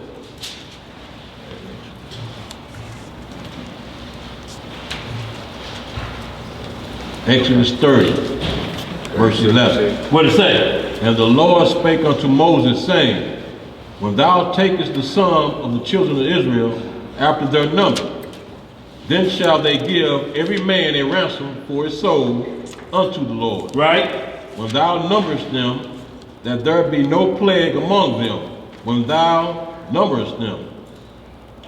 This they shall give, every one that passeth among them that are numbered, half a shekel after the shekel of the sanctuary. 32. Say shekel is 20. No, read it like you read it. It wasn't Whistle, go ahead. A shekel is 20 garrets. So it's telling you how much a shekel is, so now you have to find out what a gerah is. Go ahead. And half shekel shall be the offering of the Lord. Right? Every one that passeth among them that are numbered from 20 years old and above shall give an offering unto the Most High. Right? The rich shall not give more, and the poor shall not give less. See, it don't care about what status you is. He made it to a point that where every man doing the census could offer this money. The rich, because they rich, is still a half shekel. The poor, still a half shekel. Poor don't mean you don't got nothing. Poor just means you're scrapping from day to day. You're working, but you're working for paychecks. You're 2 checks from home. The rich don't have that problem, but he's not going to take it from the rich and make them pay more because they may have done right that don't have them in a poor position. You may be having a problem with money, but that don't eliminate you. You don't understand money, so you may have become poor, or you was just born into a family with no inheritance. But you still have to work and make a living for yourself. You have to be able to feed yourself. Where we at?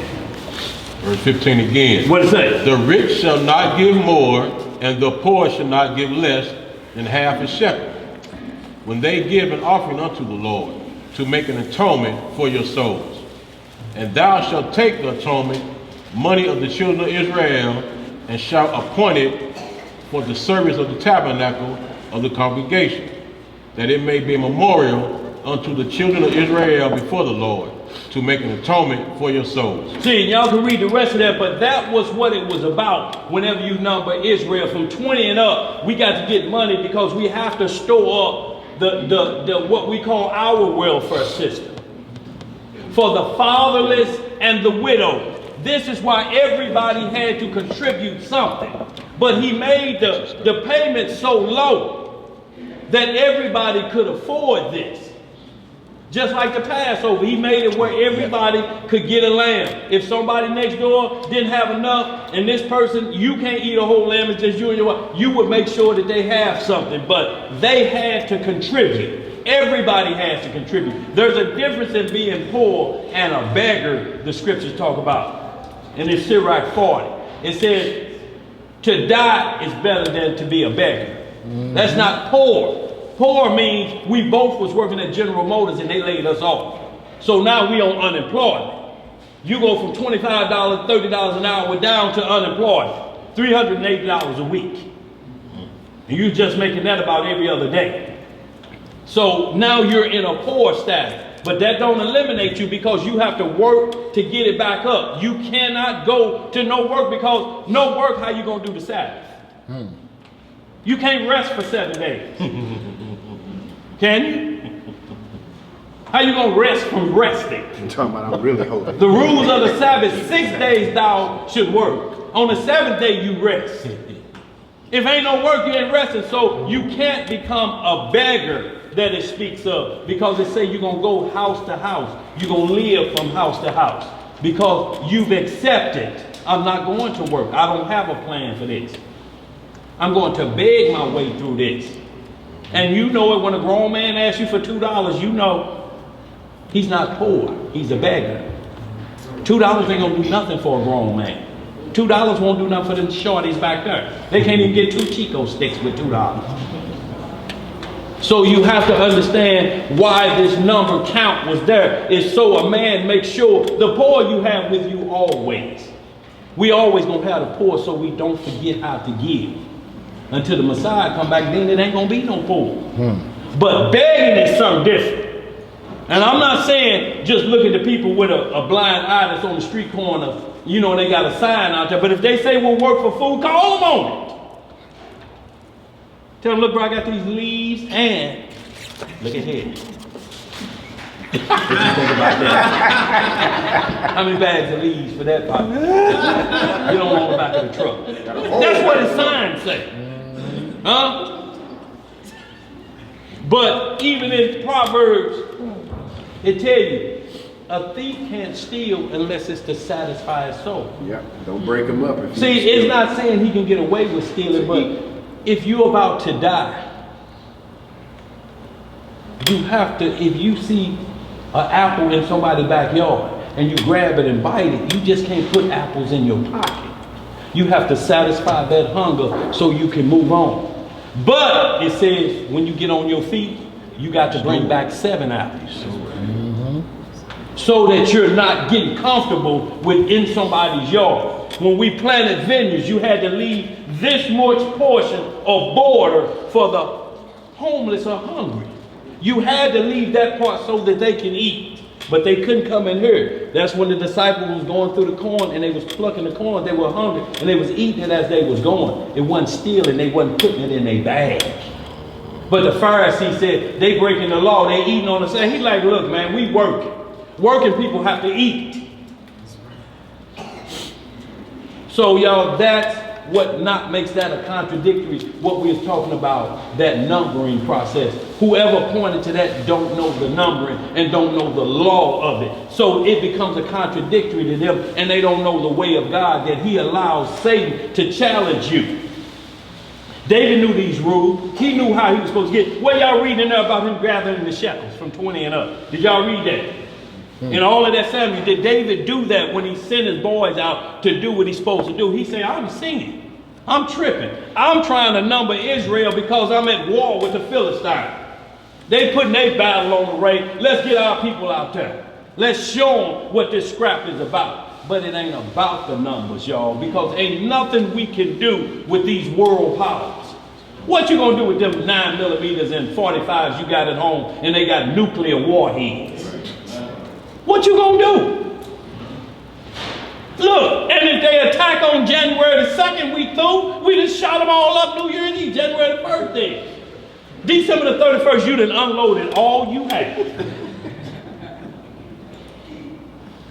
It sounds like Beirut around here. If the Klan kick in on January the 1st, you through. All you can do is throw your pistol at it. So we're gonna, that's the only one. This other one, y'all, we're gonna get right to it on who killed Goliath, and y'all, we're gonna call it a day. Psalms 36 is the closing psalm. Y'all take notes. First, y'all, we got to do something because it's very important in the language of how we understand what's pointed to as a contradiction. David is 2 separate ages in these scriptures, right? So how old was David when he killed Goliath? They say he was a little boy, 14, 15 years old, right? So when they point to it, they point to David being a grown man. Stories ain't matching up like how we just matched up both of them. They're 2 different time periods. You got one a little boy and you got the other one a grown man. So either the Bible is contradicting itself or we way out of line with understanding what appears to be a contradiction by Gainsayers. We sit back like this, point out another. When you get through, because they don't know the rules of the Bible. They're counting on you not knowing to join them in the Gainsaying religion. Where we at? Let's get these last 2, y'all. 1 Samuel 17:42. And then we're going to get right to the 2 in question so that we're able to defend this word of the Most High. Tell me where you're going so I can type them out. 1 Samuel 17:42. I thought you said 177. I'm like, what book is that? 1 Samuel. Well, you say you need a hearing aid with them glasses.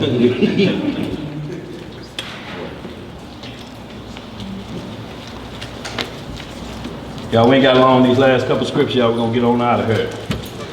But y'all, we got to be prepared for these gainsayers, y'all, because in the last days they coming, y'all. Look, and the main reason they're gonna come because their comfort zone is gonna be taken away. When the money dry up, y'all, it's gonna be a problem. Just like it was for the rich man. All these commandments I keep. Go sell all you got and follow me. Uh-oh. What'd he do? Went away sorrowfully. Y'all have to think about that.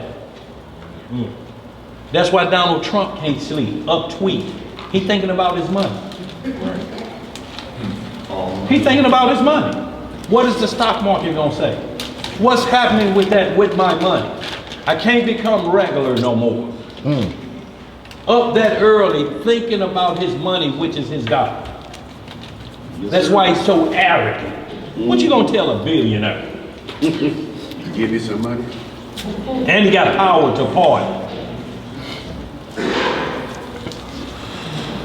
He ain't worried about shame. Y'all heard what he said on the tape with Billy Bush? Where he likes to grab.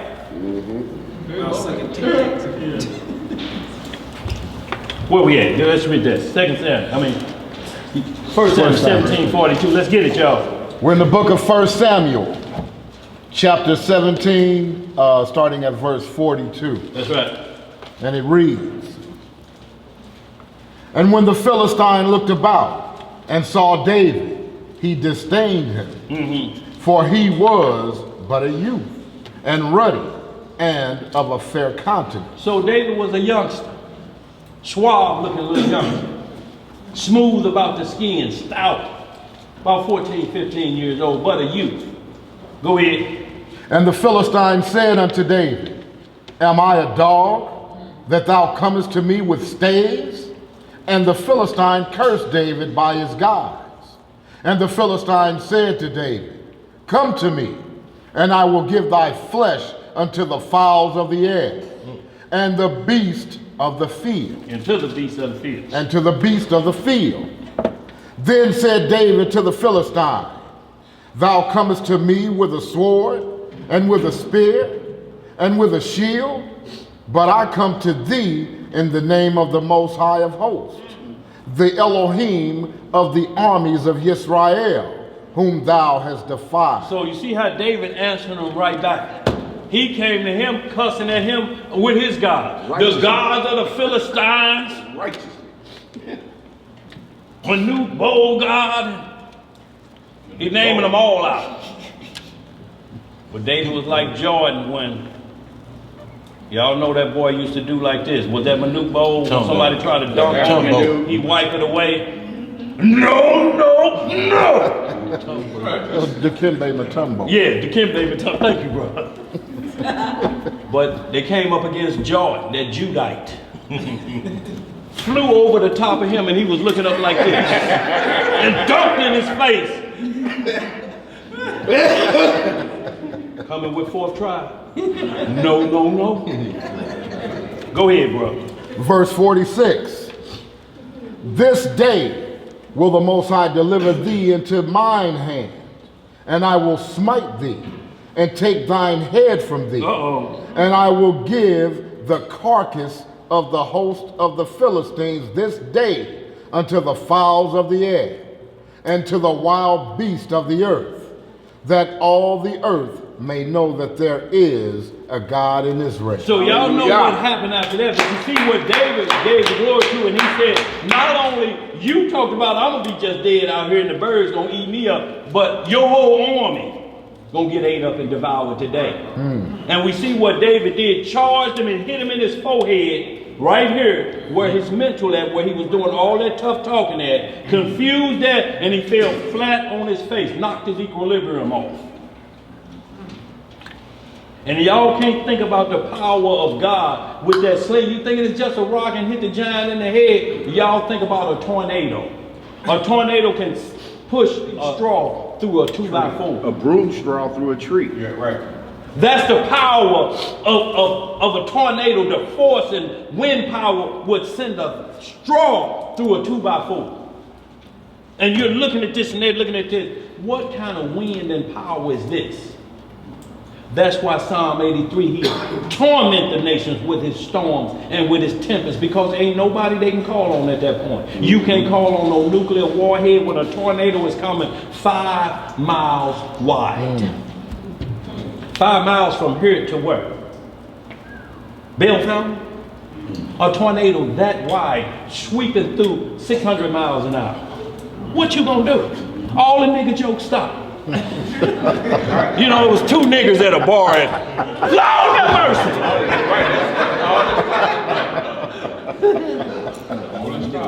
All this stuff. So we just want to get that so y'all can see that David was a youngster at this time. So let's get right to the contradiction report that they try to, the Gainsayers try to do. 2 Samuel 21.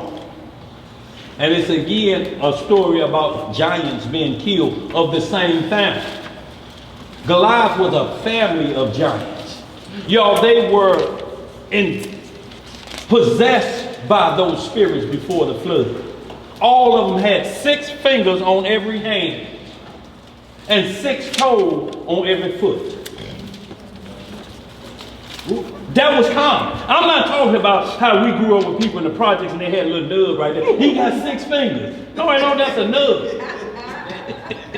I'm talking about 6 of these and 6 of them on their toes. So when you look at this time, you're like, wait a minute, I'm counting 12. Yep. I had a cousin, they called their brother 12 finger.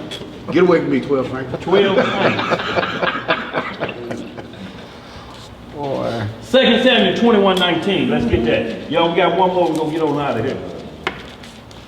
21-19. 2 Samuel. Don't get caught up.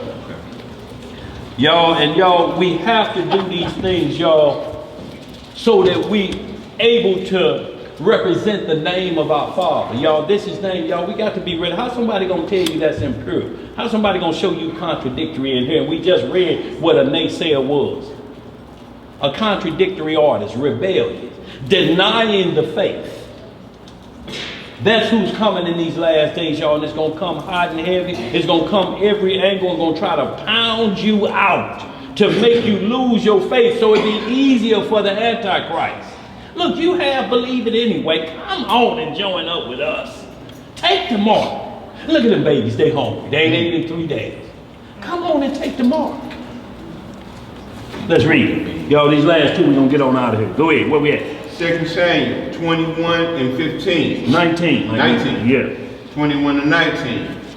And there was again a battle in Goliath with the Philistines, where Elhanan, right there, the son of Jahar, Oregon, a Bethlehemite, slew the brother of Goliath. Slew who? Slew the brother of Goliath. So now they're looking at this, but this is plain English. Slew the brother of Goliath. But as we're going to get down, they're pointing to the last verse. But we're going to keep on reading. Go ahead. A Bethlehemite who slew the brother of Goliath, the Gittite, the staff of whose spear was like a weaver's beam. And y'all understand what we talk about. Y'all got a regular bow and arrow. Y'all know the arrow part is about that wide and it comes to a point. It says his spear, the tip of his spear was like a weaver's beam. A weaver, you know, it's twice the size. It's about the size of that. So if he throw his spear at you, it's going to basically cut you in half. A weaver's beam, so it's wide. That's how wide the tip of his spear was. You know, or his sword when he come at you. Go ahead. 20. And there was yet a battle in Gath, where was a man of great stature that had on every hand 6 fingers. How many fingers? 6 fingers. And on every foot 6 toes. 4 and 20 in number. 4 and 20. What's 4 and 20? What's 4 plus 20? 24. Go ahead. And he also was born to the giant. And when he defiled Israel, Jonathan, the son of Shemaiah, the brother of David, slew him. So, Shemaiah, the son of this person, the brother of David. So what would this be to David? His cousin? Nephew. No. His nephew, wasn't it? His nephew. His nephew. Yeah. This David's nephew. Go ahead. Okay. And, 21 again. And when he defiled Israel, Jonathan, the son of Shemaiah, the brother of David, slew him. 22. These four were born to the giant in Gad, and fell by the hand of David and the hand of his servant. So, see, they point to this one verse. They say he fell by the hand of David. So he's saying which one killed. But when you're talking about the house of David, that's the house of David. That's why I told you it's David's nephew. It's still the house of David. Or we not the house of David. Right. Yeah. So you have to understand when he's talking about it's his lineage. This is on down the line. This is nephew. And up before it's the other brother here in verse 19, Elidam. He did some killing, but these are the offspring of David. It's what they kept calling the Messiah. Thou son of who? David. How long did the distance between David and the Messiah? That's 14 generations. 14 generations from David to Abraham. There's 14 generations and they call it the Messiah, the son of David. Now, did David live 14 generations? A generation is either 40 years, the lifespan, or when a man should know which direction he going, or it's the lifespan, 70 years. So 14 times 70, whatever you coming up with that number, David didn't live that long. The way the record reads, David died at 70 years old. When you read the numbers on how long he reigned in Hebron and before he got there, 70 years old. So we know when the Messiah is called thou son of David, it's just talking about the offspring of David, but he's the root and the offspring of David. Yeah. So you have to understand, if they don't do, you have to point this out to them. This is the offsprings of David, the house of David. Because when in this war, as you continue on, you'll see David was fighting with some more of them Hamite giants. And it say he started to grow faint. This wasn't a young David at this point. This was an older David. That his bobbing and weaving wasn't the same when he was a young boy, when the spirit was completely over him, because he wasn't sinning like he was when he was an adult.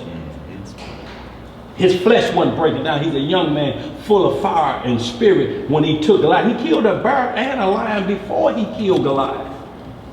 A bear grabbed his father's sheep. He went to the bear, stole him and snatched the bear up, twisted a lion's mouth sideways. Now he can't chew. Broke his jaw this way. When he was 14 or 15. So when he looked at Goliath, he's like, this easy work. But when David is fighting his second war with a giant of the seeds of Goliath, of their household, it's a whole household of them giants. It said David started getting weak. Don't mean they was getting the best of them, but he wasn't sharp as he was. That catching his second wind wasn't the same like it is when you're a youngster and you can play 30 games of basketball. But 2 games right now have you on the side. Call my mama.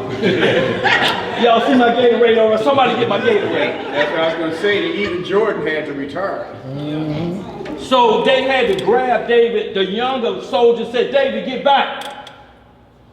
And then they took over and they handled all of them. They say we can't allow the light of Israel to go out. If David killed David, no Messiah. So that's why we have to be one body and watch each other's back. I just turned 57. What I look like out there scrapping with a youngster. I still can move and get out the way. But a body shot, them youngsters may sit there, and wind break. You be like, oh, then you get back, that youngster hit you with hard body shots. I mean, that's bang up, you know. But I can't get hit with another one of them. Let the youngsters get up in there. They trying not to the Malachi's, the Yaquis, y'all get on up in there. Look, I got to stay back and get some direction. No, duck that! And you know what? You can't call on Big Brother like you used to either. Right. Big Brother needs help too now. Right. Yes, sir. Say, Nerf, you ain't stepping in. Get back. All right, so we see that, and we see that his son. Now, let's go to 1 Chronicles 25 through 8, and this is where they were saying the contradictory was before we found out this was David's nephew and his other brother's son. In verse 19, a Bethlehemite. It was just another brother from Bethlehem. You said living in that ring. Yeah, we're going to 1 Chronicles 25 and 8. And this is the second part of this so-called contradictory for those who not knowing the understanding of these scriptures and when events are taking place.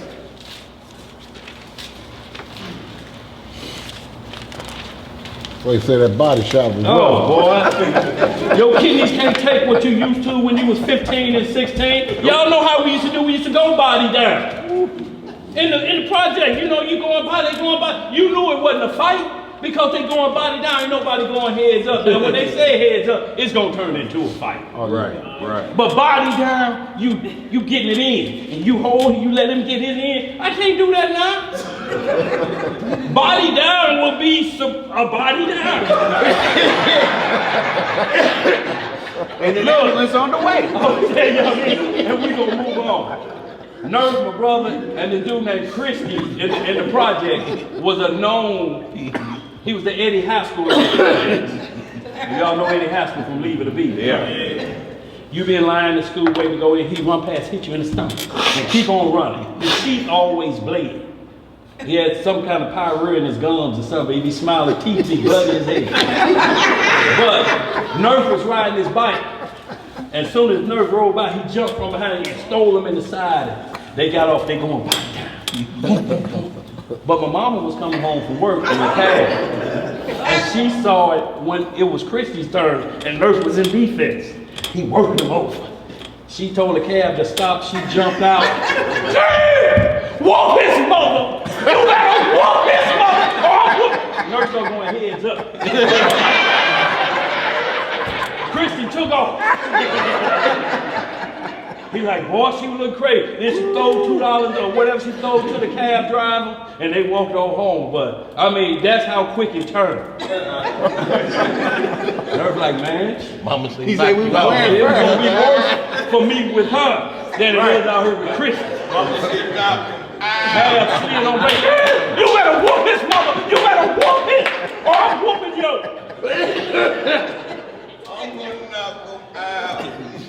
But not today, y'all. 1 Chronicles 25:8, y'all. We're gonna get on out of here.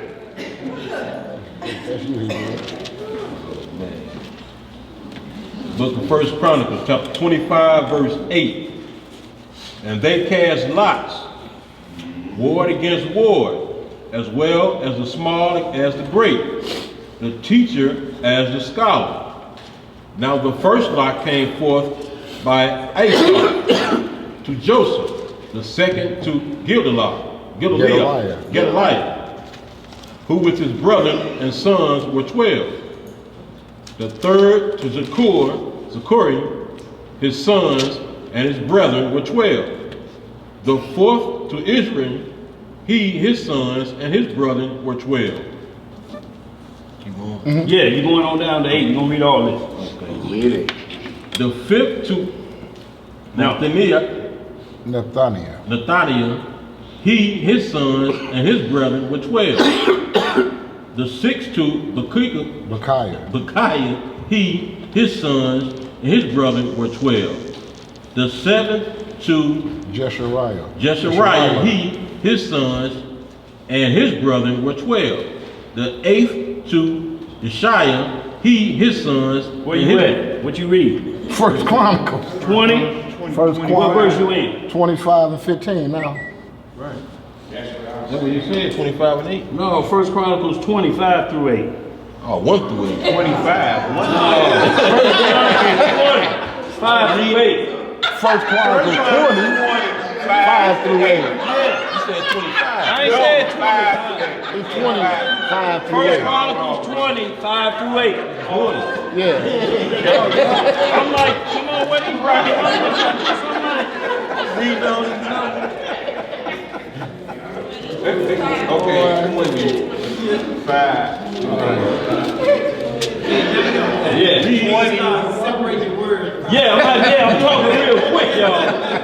Y'all, let's let Starkville, Mississippi will leap out of here every now and then. Okay, we got 1 Chronicles chapter 20, verse 5. Yeah. Okay. Now this gonna match up with y'all, that's 2 Samuel 21. Okay. And then again, y'all, we're gonna see the same thing of who killed Goliath. And the question ain't, did David do it or did this boy do it? If you don't know the offspring of David here, it's his offspring. When you hear about Esau killing, Esau been dead 100 years, it's talking about his offspring. When you read the book of Obadiah, you think it's talking about the original Esau? It's talking about all his offspring. The book of Obadiah is a future prophecy. Edom. It's telling you his remnants left of him from the original father. Given the land of Mount Seir in Genesis 36 chapter, got 12 or 13 tribes. The Dukes and the Temans. And today you look up Duke in any dictionary of British European royalty. Trading places. There's always been a Duke on the stock exchange. The Duke of Earl, the Duke of Edinburgh. They tell you who they are right to your face, but we don't see it. But on Judgment Day, you're going to be showed it. You were so busy laughing at trading places, you didn't even hear them calling themselves Esau. You think a Duke would ever let a nigger sit on our board? No, I didn't think so. Right. And Eddie's sitting down there smoking a joint. Right. Jacob, right there. But they telling you who they are. If you look at that dictionary right now, Duke, Teeman of British European royalty. Right. The Dukes. Got some rough parts of them too, some trailer trash, the Dukes of Hazzard. But the same ones. Same ones. Where we at? Let's get there. 1 Chronicles chapter 20, verse 5. And there was war again with the Philistines. And Elhanan, the son of Jahar, slew Lamith. Slew Lamith, the brother of Goliath, the Gittite, whose spear staff was like a weaver's beam. And yet again, there was war in Gath, where was a man of great stature, whose fingers and toes were 4 and 20, 6 on each hand and 6 on each foot. So ain't that saying the same thing? We read the same exact story, right. Same count. Go ahead. And he also was the son of the giant. But when he defiled Israel, Jonathan, the son of Shemaiah, David's brother, slew him. These were born unto the giant in Gath, and they fell by the hand of David and by the hand of his servants. That's it, bro. So we dropped off line. Look at that camera. I think we dropped off line. I got it now. Okay. So that's it. So y'all see again, y'all, what we're looking at is understanding what the scripture is saying about numbering and who killed who. If you let them point to one scripture, the rule is everything must be established by what? 2 witnesses. They gave you 2 witnesses, but they didn't understand the process of what was taking place here and the root and the offspring. When you get into Ezekiel 34 and you get into Ezekiel 37, one gonna call David a prince, the other one gonna call David a king. Is this talking about the same David? No, when you get into the one that calls him a king, you're going to understand that's talking about the Messiah. And when you get to the one you're going to see about the prince, you're going to understand that's talking about the King David, who will be prince in Israel. But Yahushua, Yehoshua, Yeshua, the captain of the host, the mighty redeemer, is going to be above David, right there. And David going to tell you, this is who I was foreshadowing. This is who it was about. But I'm not him. David committed many transgressions. We read a couple of them in here. Y'all know what he did with Bathsheba? And it's just some of them. The rest of the acts of David are written in the book of Nathan. Who got the book of Nathan? Who got the book of Edo? Or not the rest of the acts of David written in the book of Edo? Those books probably got David's description down to the left. And he had an afro. With a wooden pick comb stuck in the back of it. And his skin was as the skin of a dark-colored man. And because you're reading how it talk about Solomon, those books, they ain't gonna never let us get a hold of them. But it's enough in here to let us know if we don't get them books, this 66 include everything. So y'all, that's all I wanted to hit on, y'all. Y'all look at that, well, I was talking about David, that I think it's 2 Samuel 21 and 15, where David grew faint. You know, and he started getting tired when he was handling that sword. And them youngsters had to get him back. You know, because it's times that the kings would go out and they would represent. They would see our king, the other nation. David come out, cut a few heads off, and they move him back. David should have been out there when he saw Bathsheba. That was the time he should have been out to war. But he laid back, chilling and walking out on that balcony. Uh-oh! What do we have here? Who is that? And immediately he was told, bring her to me. That's the wife of Uriah, your top soldier. The Hittite who's loyal to you from the nation of them Hamites, killing his own for you. That's his right wife. now. Your name. He's like, yeah. What was in David's heart? But that's a Hittite. What he doing with that Hebrew beast? Yep. Don't know what was in David's mind, but he say sin for. But when they said it's the wife of Uriah, it should have been cut off. He should have been like, oh, get my chariot and let me catch up with them at the wall. It's the same thing when a lady in the grocery store, you married? When Slick Willie move up, hey baby, you married? Yes, I'm married. The conversation should stop there. Happy.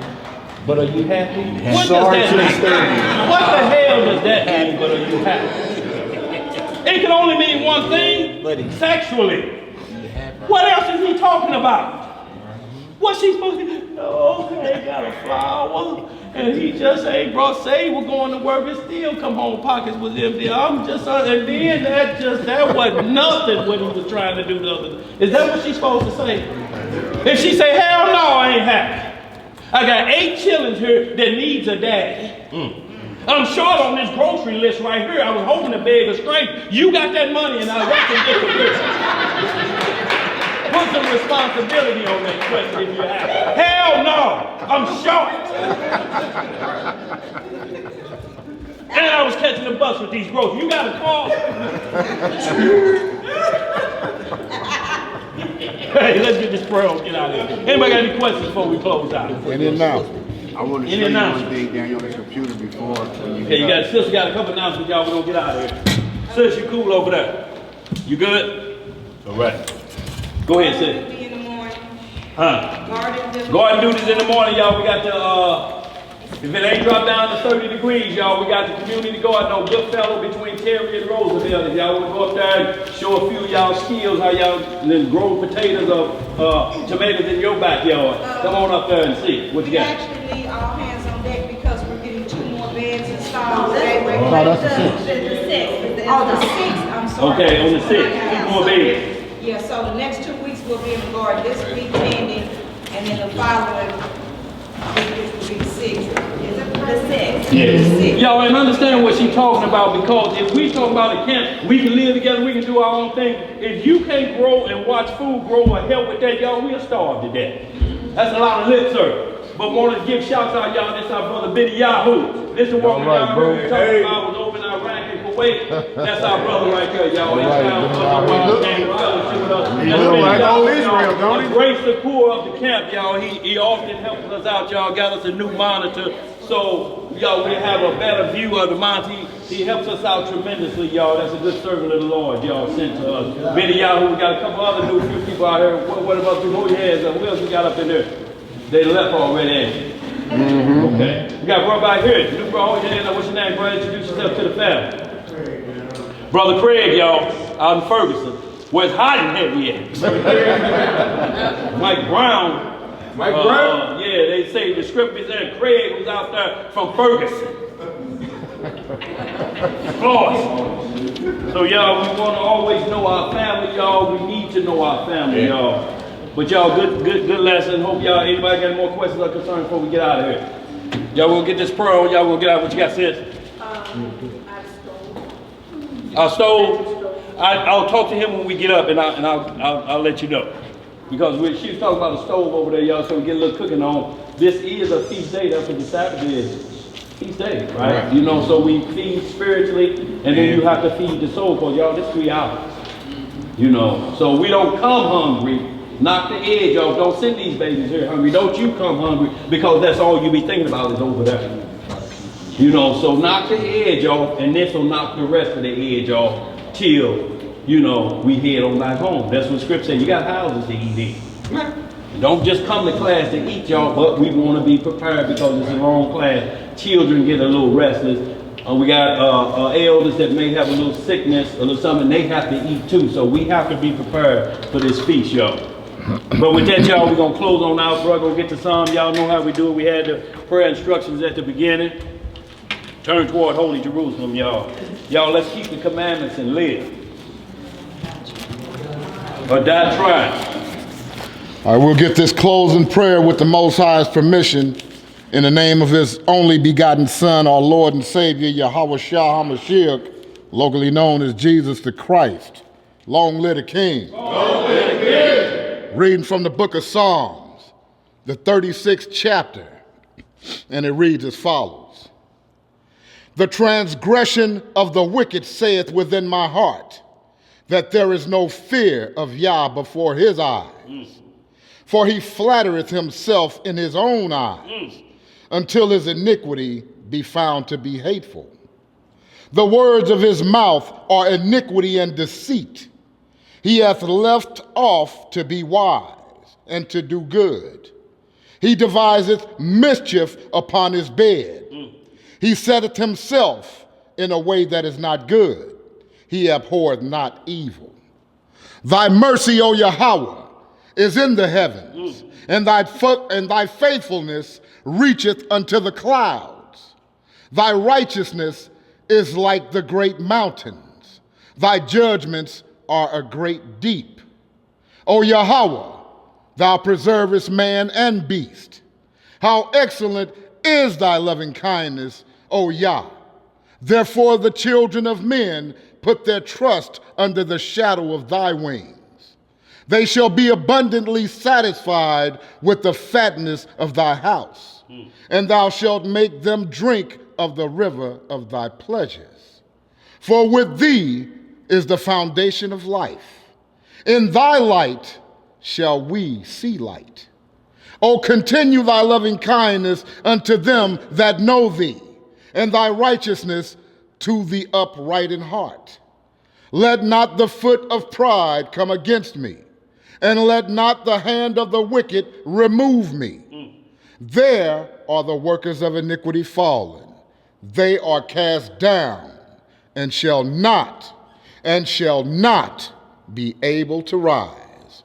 Hallelujah! Selah! Yahoo!